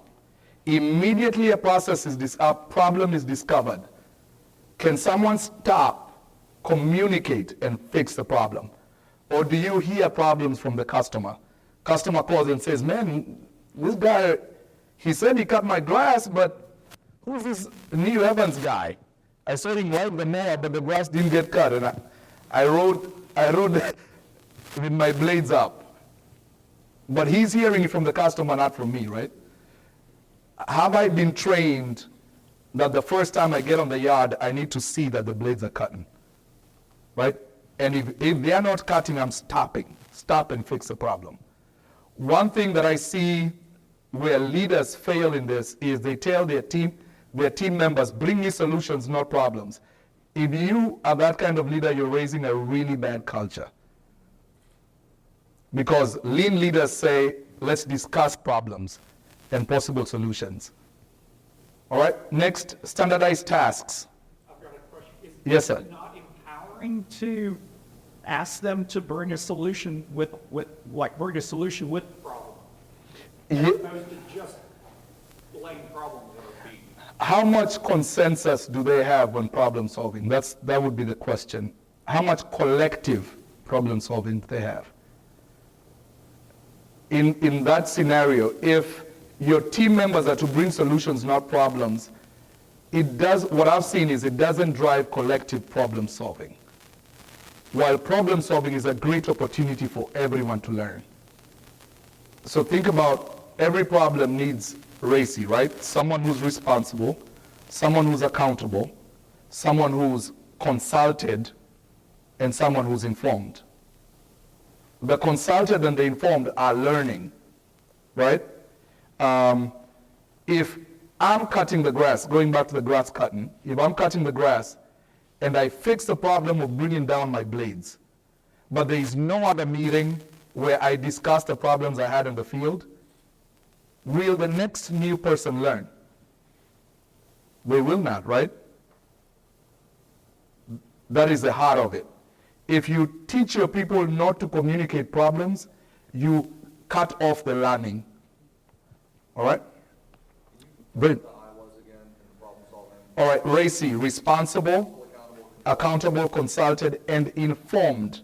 And every problem-solving exercise has those 4 people. If you have 2 processes and one place solves a problem in a silo, they could cause more problems downstream. So you've got to see with our, again, going back to our problem-solving board, how many problems did you have yesterday? You need a way to share that information. You need a stand-up meeting, a team meeting, when you say, hey, team A is experiencing this problem X number of times. And as they experience that, this is how they're solving it, but we all need to be aware it's happening. And using that as a shepherding and a learning tool. What I see in companies is, oh, these guys just don't get it. They're just so frustrating. It's because we don't go into our companies with a pastor's heart or a shepherd's heart, that we're sheep and we're lambs. They don't know what you know, right? So you navigate that with asking the right questions.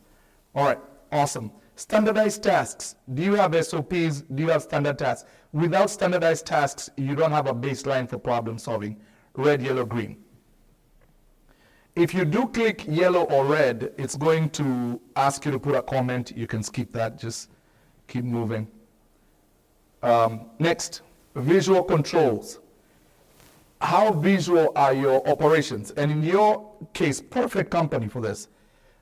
When I am applying for an adoption, how many visuals do you engage me with on what the whole process is?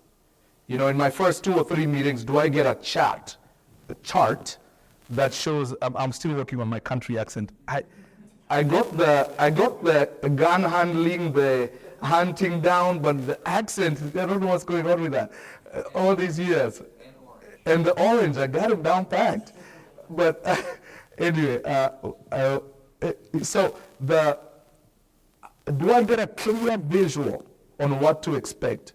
People are visual people. You can have as much text in front of them, that's good, but people are visual. Images and all those things. And visual tools help bring out problems. They help bring problems to the surface. Jesus, through his parables, painted pictures. Jesus, when the woman was caught in adultery, I don't know where the guy was, he drew on the floor. Visuals. He led with a lot of visuals. All right?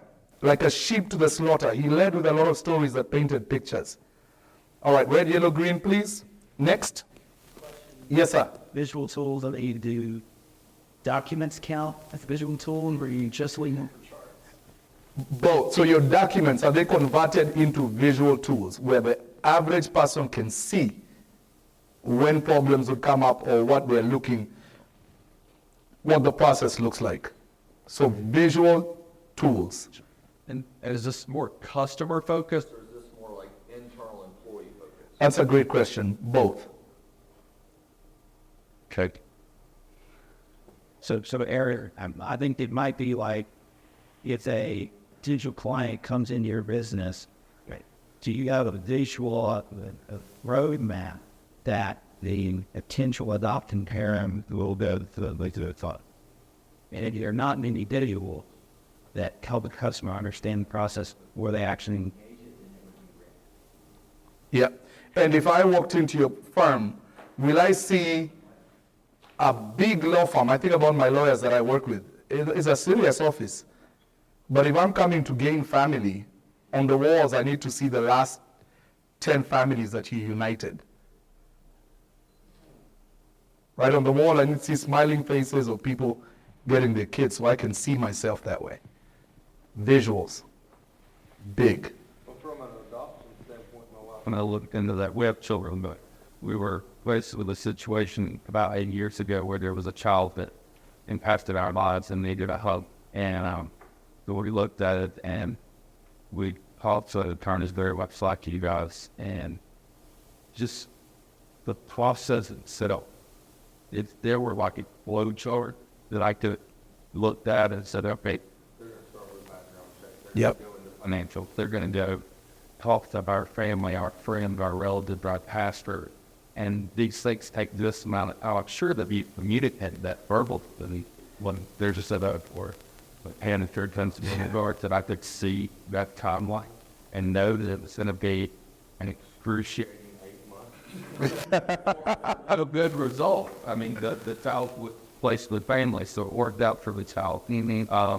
But that was a very cumbersome 8 months of life that I wasn't prepared.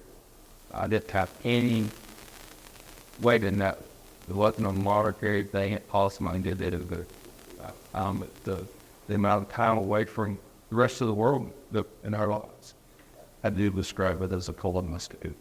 Yeah, and Are you sure? yeah, and that the whole objective with visuals is you want to bring problems to the surface. Problems to the surface, using key visuals. One of the trainings we do in the trucking industry is we show truck drivers, if you're not responsible as a truck driver, there is no text message, there is no phone call that's more important than you driving that truck. And if you're not responsible, we show them children without a father, we show them children without a mother, and show them visual statistics. That sinks in.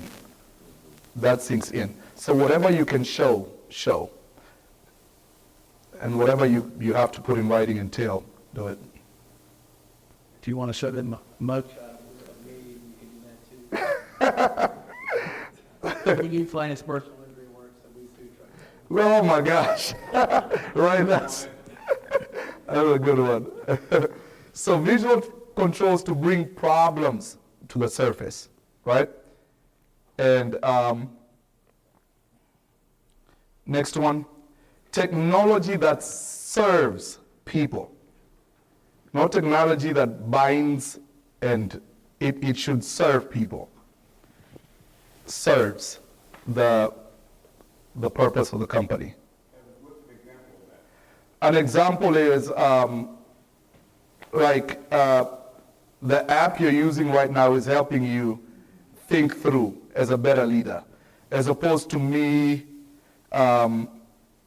just standing here and talking through it. I'm using technology to kind of help you come up with that. Another example, which is in the service industry, is your CRM, right? CRMs can be very complex, and getting people adapted into CRMs. However, if you approach your CRM as, and you see it with Tiny Feet, we built a technology tool for them, very basic, but that helps serve their value stream, right? What irritates a lot of our staff members is if the technology is something I have to do, as opposed to something I need to do because it helps my work become easier, right? One key component, and this is from years of experience, expert knowledge, is think on system outputs.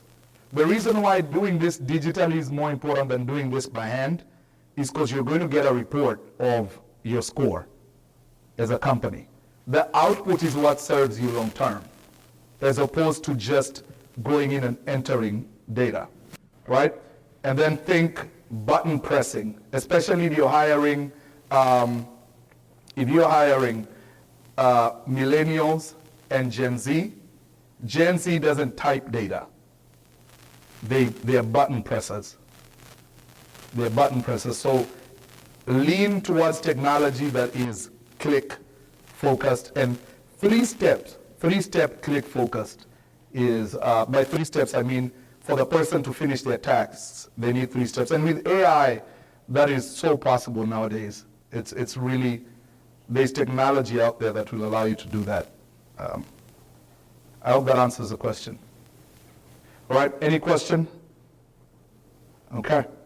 All right, your people and partners respect, challenge, and grow. Again, lean shepherding is not making us kumbaya, hugging people at the floor or hugging trees in our grass cutting business. We want to raise the standard. We raise the standard. All right. We raise the standard in how we do the work. So, do your leaders understand the work? And do you have a tool to annually, quarterly assess the leader's competency on how they understand the work? And these tools are the tools that can tell you if somebody is about to be terminated. There is a scientific database method that's showing them where they are misperforming, where they are not performing well. As opposed to we don't get along, we're not good friends, or they're quiet in the company dinner. Is there a scientific method that shows how your leaders are developing? So in Brittany's cases, we'll talk through it, visits, on-time KPIs, and people that understand the philosophy. Have you taken your core values and quantified them? How do we measure core values, right? Quantify and measure them. One tool is leader standard work. If you go to the workspace of your leaders and, for example, in grass cutting, and the operations leader did not have their leadership meeting with the team this morning, or has not had a one-on-one for 3 months, that should be a data point that they don't understand their work. Not just did they cut the grass, but does a leader know what a leader should be doing? All right, red, yellow, green. Any questions? We're close to finishing this. Do you have a process to develop exceptional people? By exceptional, meaning your company is number 1 or number 2 in the industry. Exceptional people. I say this with a lot of humility only because I've heard it from my leaders at Toyota.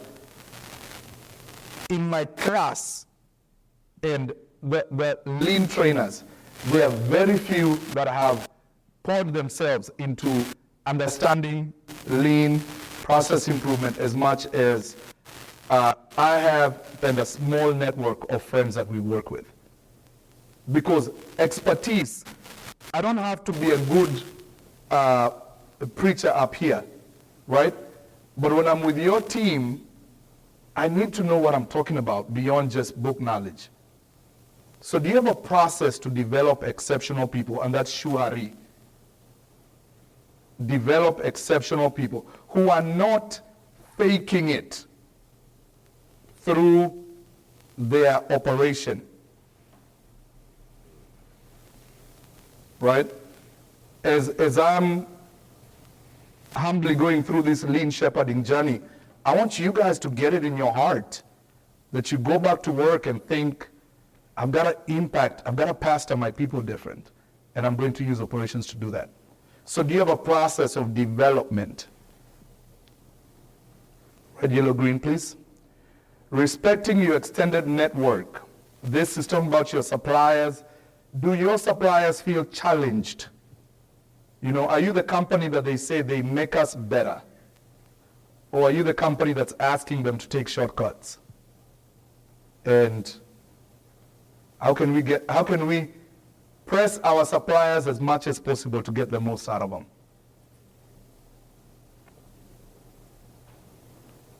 Or are you the company that honors and respects? And by respect, we mean challenge, right? Don't let them get away. If a supplier sent you a wrong invoice or sent you I'll use a wrong invoice because that's pretty common. You know, do you follow up and say, hey, could you please send me an email on how you're going to make sure this doesn't happen again? Or are you okay with them sending you a wrong email every month?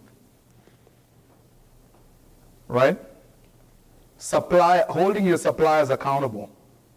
If you work with Teamsters or a staffing company, their due diligence to provide you with a great staff, do you hold them accountable to that? Because Christ requires us to, right? Not because it's a KPI on the board. Awesome. Moving along well? Everybody good? All right, number 12, a culture to go and see. That means how much time do you spend at the actual place where the value is done, where the value is added.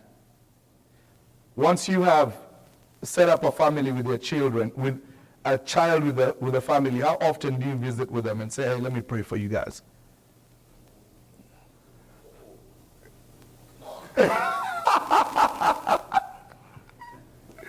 Right? When your team members are going through stuff, Brittany, how often do you go to an actual visit with a family and, hey, I'm the CEO, founder of this company, but I really wanted to see that we're serving you well. So I'm going to be spending the day here with you. Probably like 6 to 8 times a week. Yep. That's it. So it makes great leaders. Spend time with them. Our visits are an hour. So. Yeah. Spending time. I know CEOs that don't spend time at the place where the work is being, they're so wrapped up in charts. But you cannot shepherd from the office. You got to shepherd every day. All right? Red, yellow, green, please. Next, slow decision making through consensus. Make decisions slowly by consensus, considering all options. So decision making is done with RACI. Do you know who needs to be consulted, who needs to be informed, who needs to be accountable, and who's responsible for the decision? This avoids boardroom decisions that never get across the company. I recently had a company that changed their healthcare plan without involving the employees. It was a really bad experience. I just had the meeting with the CEO and I was like we've been working together for 6 months. How does that decision get made? Right? Toyota as a company, temporaries do get laid off, but before Toyota lays someone off, there's been such consensus across the board. And how often are you just talking amongst leaders, or is decision flowing, whether good decisions or bad decisions, flowing to the bottom? I navigated a company through COVID, and that was the most profitable season because we gathered the whole team together. And they were in the heat of the BLM movement. I mean, we woke up one morning and people on the floor had a BLM shirt. In the heat of it. You recall that during COVID? Yep. And I said, hey guys, let's have a meeting. Let's remember where we were 5 months ago. And know that 5 months from now we need to be working together. And we made decisions with consensus that what's happening in the culture out there shouldn't affect our internal culture. One of the most stressful times for me as a consultant, but we navigated through it, and to God be the glory. So, consensus. How slow do you make decisions? Slow decision making, fast implementation. Slow decision, fast implementation. Red, yellow, green. And number 14, before we welcome Brittany, how often do you reflect? And 1 year reflection is not the objective. Daily reflection. How often do you reflect on what you've learned and areas for continuous improvement? You know, do you pay your team members to reflect? Do you have them sit back and see, hey, do you ask your team members, hey, how can we do this better? You know, when I'm done with this presentation, I'm going to be reflecting on ways I can improve. And I welcome your feedback. Red, yellow, green. Everybody good?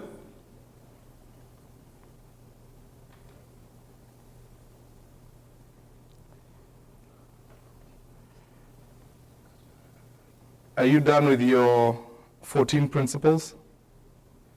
All right, then now you can click View Results. And when you click view results, it should show you graphs. Please, please take this and go back with the heart of a lean shepherd. This is a golden nugget. Take it back to your company and see where you need to improve in terms of communicating philosophy, process focus, respecting your people, challenging and growing, problem solving, and compare the results with your team. Everybody good? Awesome. We saved the date, so we can refer back to it. Yes, it has been saved, and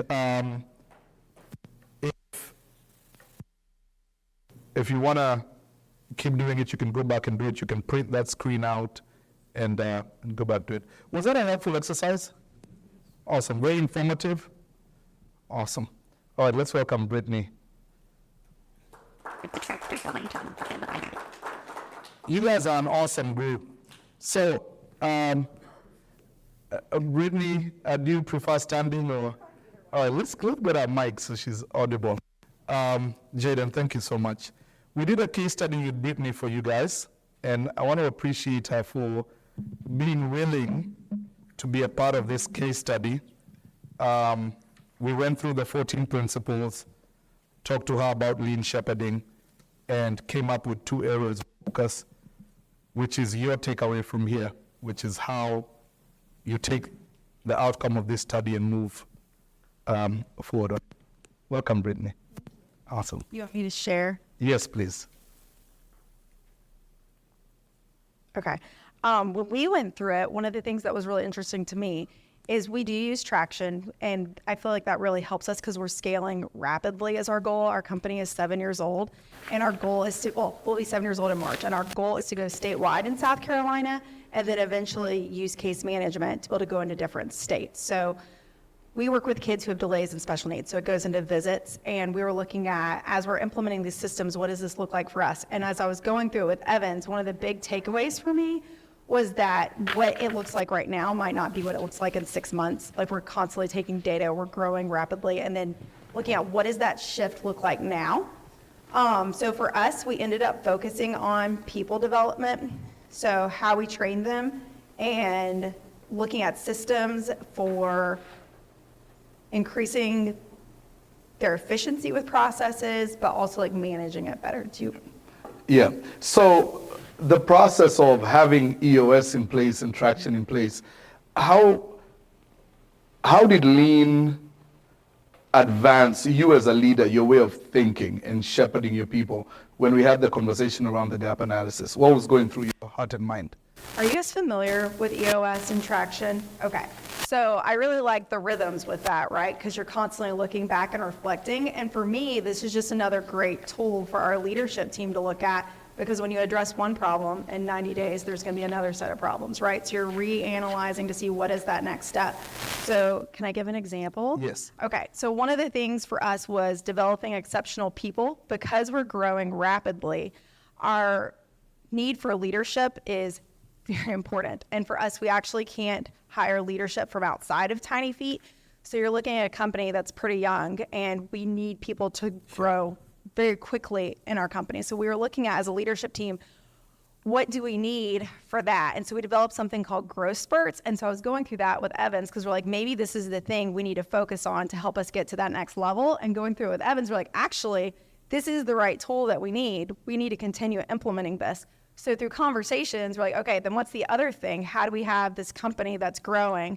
And for us, we have really high turnover in our first year. It's a really intense job. There's a lot of things for them to understand. And frankly, a lot of them just don't want to work a full-time job.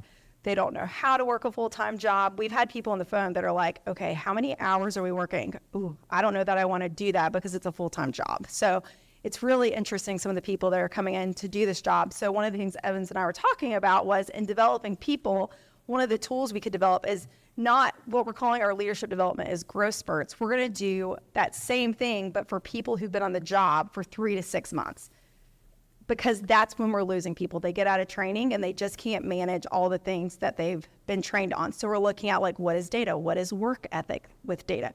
who is this generation? What are your strengths? Let's lean into those. They love people. And so we developed like 6 weeks of trainings where they're actually with me, and eventually it would be handed off to assistant director. So it's very scalable, it's set up, and we have 6 weeks of sessions for explaining these things. And that's key to lean systems, right? The Shuari process.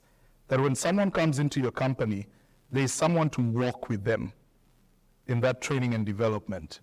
And you budget for it. You realize onboarding somebody doesn't end when they can get a paycheck or when that 6 days onboarding process ends.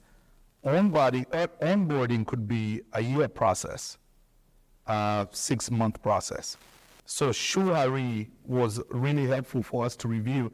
And it took a scientific study. This is not just feel, but a scientific study that God wants Brittany and her company to disciple and shepherd people differently. So she's studying it off, then handing the person off to someone else to continue working with them through that Shuari cycle over and over again.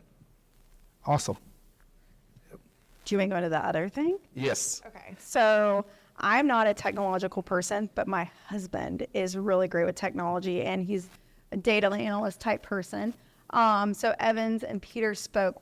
We have a lot of online tools that Peter has created for our company to be able to increase efficiency. People know where they are. We get paid by billing units by the state based on the services we provide. Value, right? Value. Exactly. Focusing on value. Yes. And then one of the things that Evans went in was looking at what due dates do they have. We're regulated by the state. We have due dates. They come in and audit us. That's how we have a contract with them.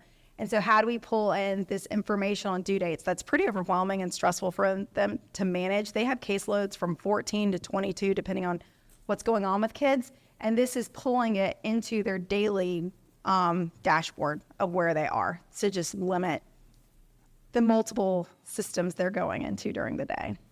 Awesome. And this was a result of the gap analysis. So let's go back to this. We did this gap analysis that you guys have just walked through and said, hey, we're going to target the reds. And we're going to do it as lean shepherds and building systems that are going to be sustainable. So we're going to build our people, develop this 66%. Then we need a tool that helps bring problems to the surface. But the tool needs to be broken down into what are the key transactional dates, right? What are the key value add dates for when we're being paid? And in the short amount of time we worked with, and thank God for Peter, it was such a great help, we were able to develop this tool that says we're going to measure plan versus actual, then how did we perform? And this now becomes a baseline for continuous improvement, right? If I'm at 67% on time as a case manager, my target is 90% or 80%. We have a range to discuss on how I can improve it. And the way to do it is waste reduction and problem solving. And I can clearly tell where I am being delayed. Is it in the first step, the second step, or the third step? This document continues all across. And Brittany, her team, Peter was so helpful to be able to develop this. Awesome. Anything else, Brittany? Kind of. The one thing I would say is I was actually surprised by some of our scores in the people and partners and problem solving areas, because I actually feel like we do a really good job with this. But in Evans talking with me, one of the really big things was, okay, this isn't something just you're doing, it's something your whole team is doing. So I have worked with people and brought up a group of leaders.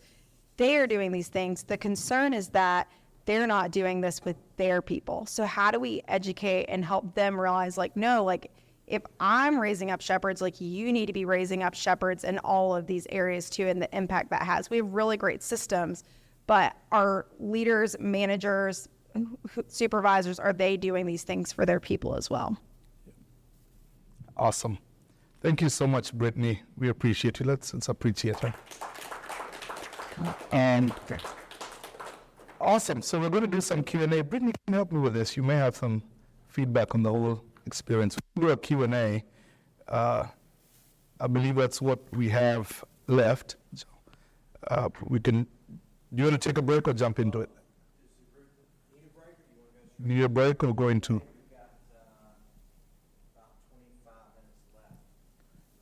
Go into it? Everybody good? Yeah. So let's go into Q&A for Brittany or myself, and we're just here to serve you the answers. Awesome. I'm gonna go back. Yes, sir. So we got a number of different businesses here. Kay, you represent a traditional manufacturer. So Tyndall Corporation does precast and concrete. This is huge bridges. They have put it in manufacturing. It's probably easier for you to get your head around the idea that processes make everything work. Like that precast is engineered precisely to hold up so much weight. It fits precisely here. So in manufacturing, you can see, everything has a place, everything in its place, improves quality, improves safety. It can be harder to get your head around some principles in a service. What, early childhood interventions, This piece of all of it. laying grapes or why. The whole of it. Certainty concerns soil managing is how standing and in C12 we're trying to help you get out of the situation that's kind of the small and medium-sized businesses where you own the business, but in reality the business owns you because you don't have control of your time, your process from working. And Lean is a system with these 14 companies in Evanston, Macy's, that they break down the journey from the business owning you to where you have much roots. So rather than working in the business, you're working on it, and that's why I'm here. So use this Q&A session to figure out how do I take these principles that have been proven over time and prioritize where to even start. Now, how many of you in your business, you have documented process so that when a paralegal joins, they know exactly what to do? So it looks like maybe half of you do. So Lean will help you improve the quality of the processes so that the output is more reliable.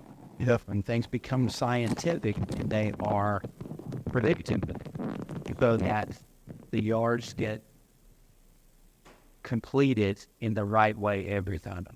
The adoption service works so that, and I was still out back to take it out, but the judge will sign. And when somebody comes in, they can see this is the front that we're going to go through. And when you hire somebody, they understand this is the process you were shepherding our clients through. Therefore, so use the workshop that the gap analysis is supposed to help you at a big general level and see we do not do this area well at all. We do this okay, but we're so bad here and it's so tightly connected to the value we deliver, we should start. So I'm setting this up so that you think about the questions you want to ask Redneck as a services company and has processes, but this case study is helping them move. So, and also as a lean leader, that God holds us accountable to running operational excellence and not letting our operation just continue to live with waste, right? So being able to answer those questions also on how you can shepherd and pastor your people better. Yeah. Yes, sir. In the Shibari section, it was change the standard. What do you mean by change the standard? Continuous improvement. So training your people to realize that how we do today is the best way to do it today, but it won't work for tomorrow. We have to improve it. We have to consistently improve. Yeah. And yep. The value add or smaller organizations to have someone like you on staff. What I mean by that, $1 to maybe have I haven't go through a or become certified. I know large organizations do that. I'm forcing to about good subject so need we brought a black fella and train out of Vineyard, and then they can clean the what's your thoughts on that? No, it worked in large organizations. What about it? So it works in large organizations and it works well. The bigger target is the CEO and the people leading that company. Because Lean also has, there are people that think they're succeeding in it, but what they did was they hired people that just take a big paycheck, and when that person leaves, the system crumbles. So beyond hiring, we need to be looking to build great people. So if we're hiring someone to help us build great people, that's a good objective, as opposed to hiring someone to be the expert. May I ask a question? Yes, ma'am. Okay, with the Gemba walkthrough and the waste analysis and the gap analysis, for implementing them and being sustainable, do you have recommendations on rhythms for these, like frequency at which you should do these? Yes. So on the online platform, you'll see daily recommended, weekly recommended, and things like that. The frequency is going to be dependent on how often that process runs. So if it's a daily process, measure it daily. Do it daily. So again, my work would be like an end of day process or an end of day report. If it is a weekly process, it doesn't help to measure it every day, right? If it's done once a week, so measure it once a week. If it's a monthly process, have a walk through of it once a week. The main part here is you're doing it together, you're showing respect, and you're asking the right questions during the Gemba walk. Powerful tool. And the online platform allows you to upload pictures, it's more versatile. That's not what, the main objective is you get it, that you can even do it on a spreadsheet, but doing it frequently. Another question. Go ahead. How did you, I noticed that I was shocked when I saw that your biggest issue was problem solving, right? Because I think I'm a good problem solver, or I did think I was a good problem solver until I saw your chart. But I think that something that I realized is that maybe I'm just a good problem solver in surfing, so because I don't fully understand the whole problem. I'm just reactioning. So how did you improve on your problem solving? So I actually think having really clear data for that is important. I think as a company gets bigger, it's really easy to feel an emotion. We've seen that on our team, and we're a team of women, so that's like multiplied by 100. So for us, it's like going above the issue and figuring out, okay, what is the data on the whole team? What is the data with families? We do a lot of surveys. So every 6 months, we survey each person that we serve. And every quarter, we survey our team from different avenues. So one thing, Gallup and the data on managers, that's really critical, right? So we need to know how are our managers doing. We do a culture survey twice a year. We do a communication survey twice a year. And we do a stay survey twice a year. And then we also do like our caring matrix survey once a year.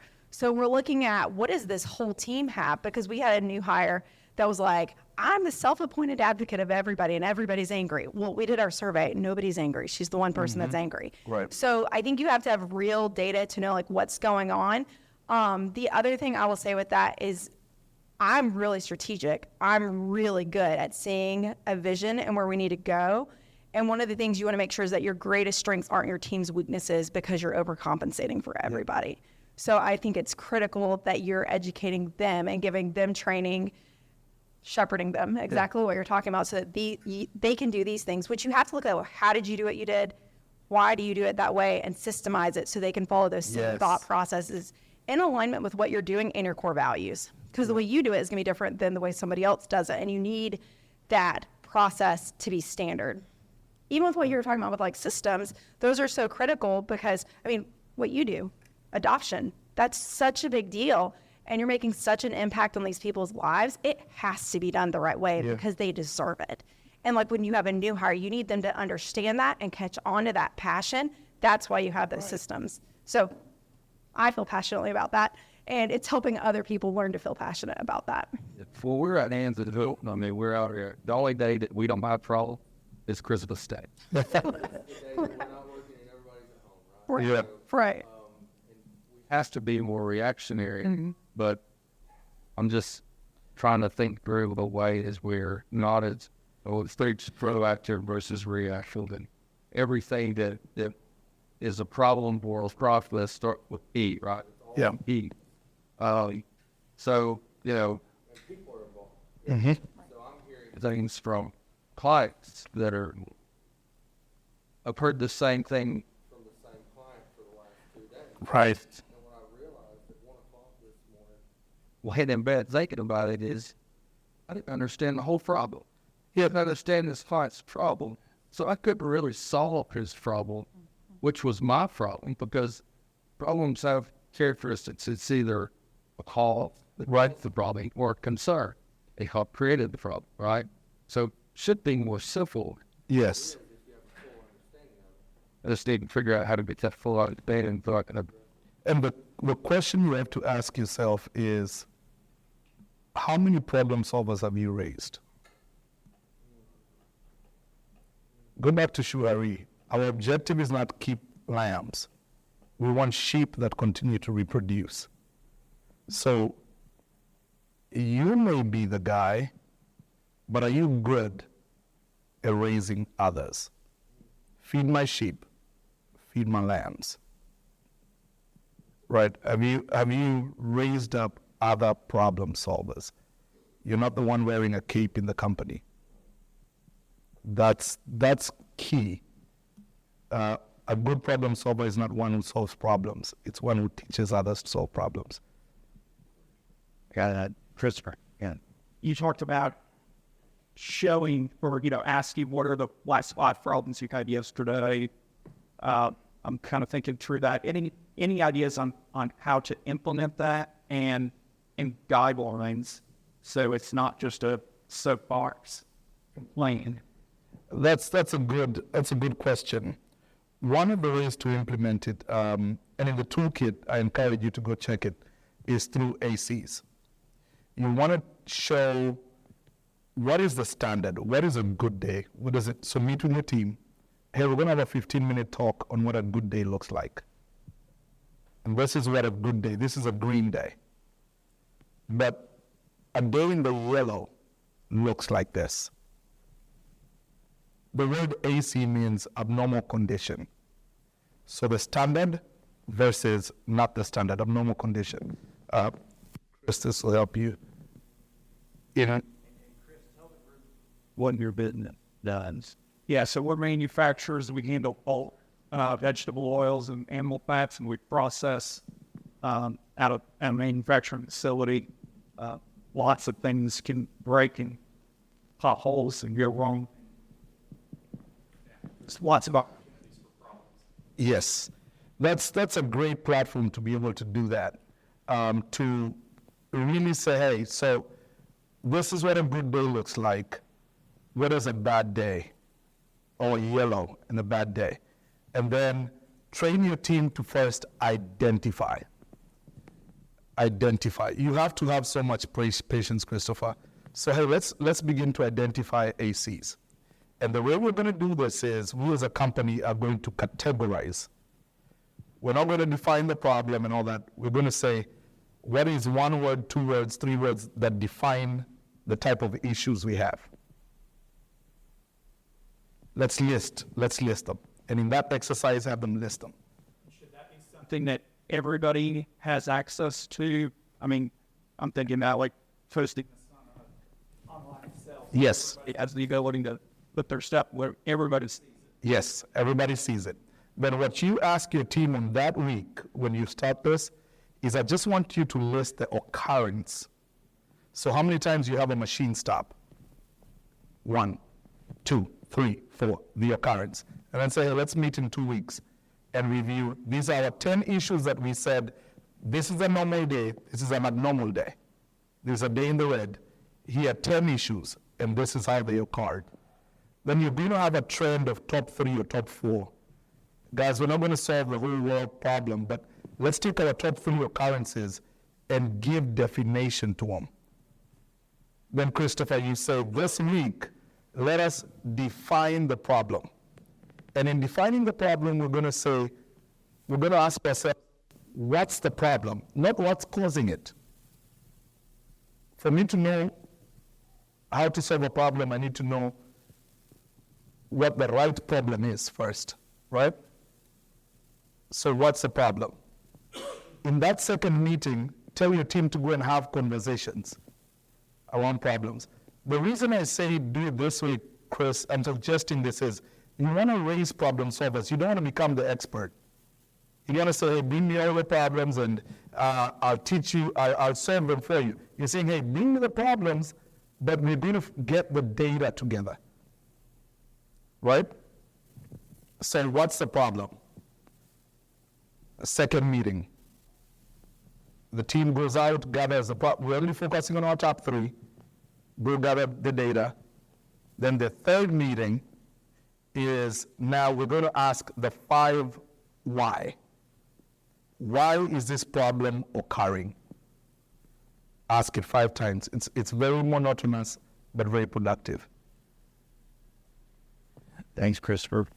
Ryan, do you have a question or a thought for your masonry company that you want to ask? Okay. Kay, any? Yeah, question for Brittany. So you talked about hiring issues. You're trying to overcome that. In Vitapharma specifically, we have same challenges with young engineers coming out of school, maintaining them. I guess, so I'm kind of in that position myself. Like, how can, like, us as young individuals coming out of school, like, advocate for ourselves? Because I think the often reason why people leave is that they become very overwhelmed and they're unequipped to do their full. So how are you? We're working on the whole first year. So this past year we made sure all of our training was virtual, like the learning aspect, and then they're coming in so they can be supported and ask questions and do role-playing scenarios. So that's like the first 3 months that they're there, and then we're going to be implementing this process right now. We do strength finders so that they can understand themselves. What are your strengths? Like, you're going to be more successful if you're leaning into your strengths. We also do emotional intelligence, because one of the things we really see is they're not aware of themselves. They're not aware of how to manage themselves. They're not aware of what's going on with other people. They're not aware of like how to manage these situations. So we do that as well.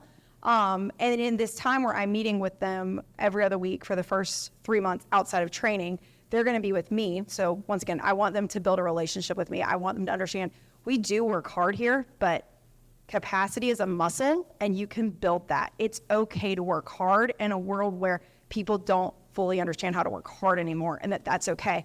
There are things in this life that are valuable and meaningful, and it is worth working hard for those things to happen.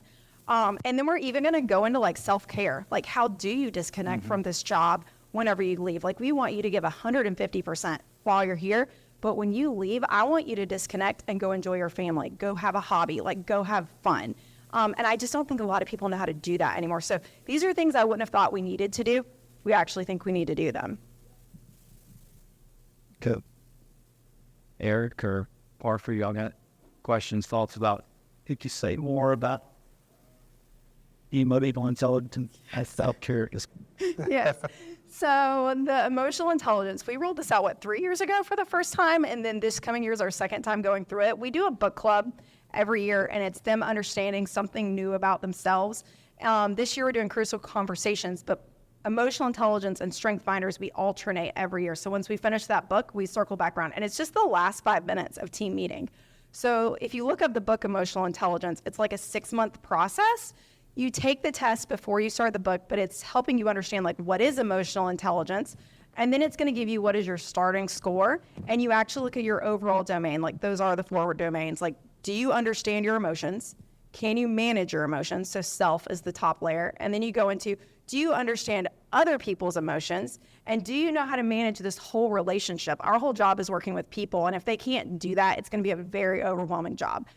So once you know your initial data, we have our team sign up to go over the strategies. So the book gives you all these different strategies of what you can do to help this domain. So we tell them pick 2 for you to work on this year.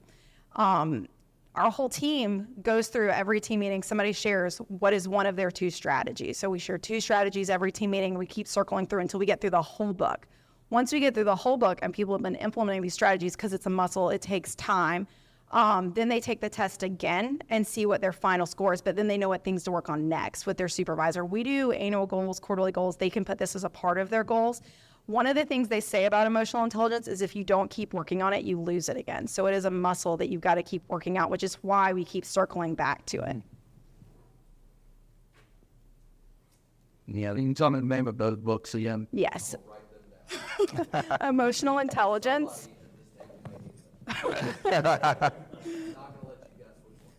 Emotional intelligence is the first one, and then strength finders is just through Gallup, and like we very strongly believe in everything Gallup does as far as like growing your company. It's all research and data based. I wouldn't recommend buying the book through them. I would recommend buying their whole assessment. So if you buy the book, it's going to give you your top 5, and when you do strength finders, it's going to like the most important data is your top 10 strengths and your bottom 5, and it breaks it down into 4 categories, so like executing, influencing, relationship building, and whatnot, strategic. So you'll like learn what those are, and then as you help people develop into that, they also have books on managers that are critical for like people leave companies because of bad managers. So how do you develop that middle level management so that you're not doing everything and they're continuing to develop these people? It's a whole rabbit hole. It's so fun. The author of the... If you look it up on Amazon, it's white and it has like an orange stripe across the middle. I think it's Emotional Intelligence 2.0 is what it's called. What is it? Gene Greaves. It's like a $15, $20 book. We buy it for every team member every other year. There's also a great book, and this is the book that the founder of Toyota read that gave him the concept of continuous improvement. It's a very old book called Self-Help by Samuel Smiles. Self-Help by Samuel Smiles. Ancient writing, very ancient writer. So for those of you who enjoy ancient writings, it's good. But it's called Self-Help. It teaches you to find value in work and develop yourself through work. It has impacted me, impacted the founders of Toyota really well. John, you guys got a question or... Howard dead? No, I got picked and it was great. It's like, I would have spent a bunch of money doing this. So then in the creation of the workshop, okay, the expansion of the first hour was Evan's presentation. And so expanding that into a workshop, Evans and Clarissa and I said, okay, can we find a company that Evans can go into to show how the process can be helped? And that's how I'm like, pick me to me. Right. She was the very first one that. Yeah. But we talked to Rob as well about Tyndall.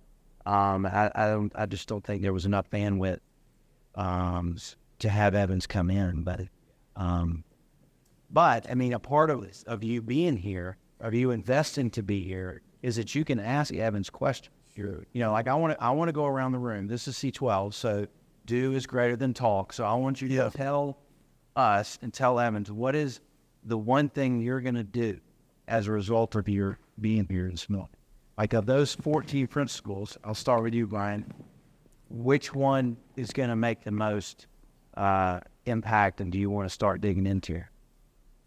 for us is just alter my strategic planning session with but start there. Okay, so you're going to say it one more time.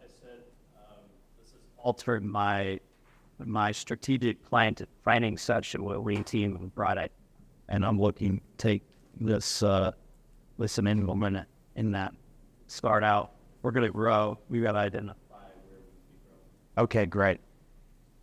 I mean, that's going to make Pride Masonry some real money.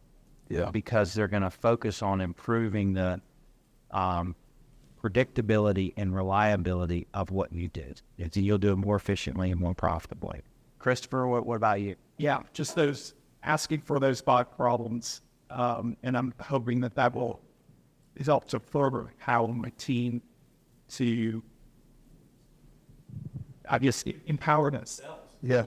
Let them verbalize problems that, hey, we really do care, where things are not like they should be. Yeah.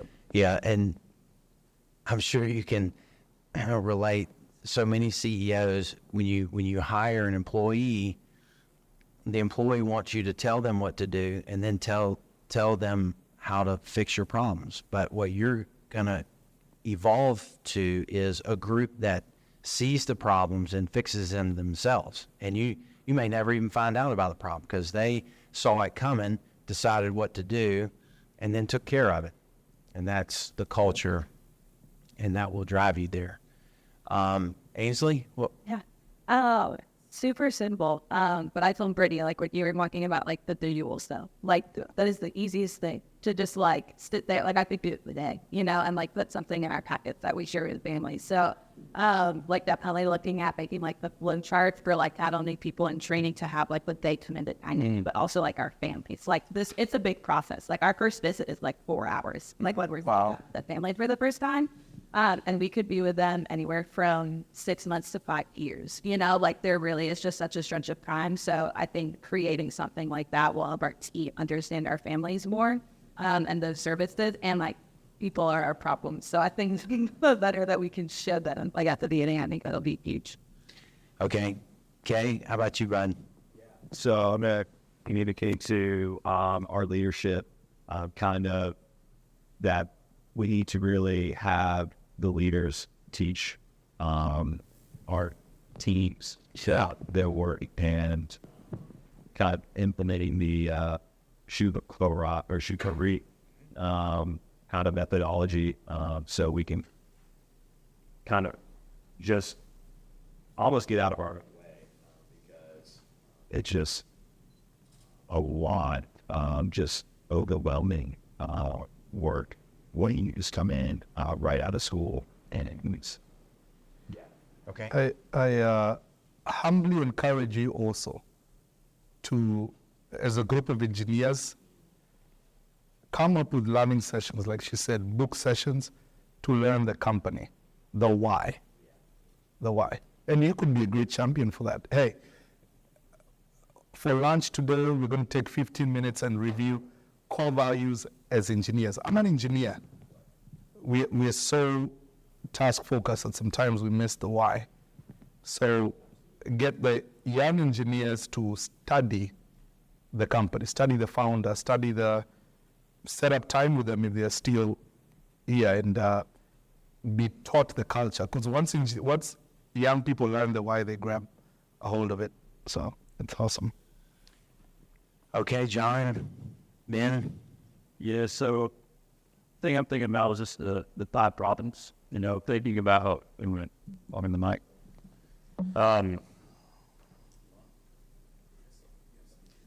Okay, can you hear me? Everybody hear me? Yep. Just having our crews come in at the end of the day saying, hey, these are some things that we observed during the day, good and bad. Just kind of a recap of the day, I think is important. I did also think about long-term thinking when you're thinking, or you're saying 100 years out. That's pretty bold. So kind of shifted my perspective on some things there. Okay, anything, Ben? Well, I was going to ask, one of our things on 5PAM this year was just have our leadership team go through the white belt process. And for Kaizen. Yeah. And I think John's the only one that's done it so far, and we kind of held off on that. Would you encourage us to do that as like an online thing still, and do that as a team? Would a lot of these same principles come from that? We would choose companies that have worked within the Toyota network. Okay. Because they will focus on the people piece. You don't want your what people, network? Within the Toyota network. Within the Toyota network. Okay. So you want to see CEOs who work for Toyota, or that Toyota group of families, and if they have, it will be on their website. And listen to a focus on people, not just tools. Because tools, your team will get it quick. And tools is a spreadsheet that you fill boxes in. But you want to get the people section of it. That's what is going to make it sustainable. Yep. Well, I love that, and what David touched on about, we might be the problem solvers, but we're obviously terrible at creating new problem solvers. Yes. So that's going to be a big focus.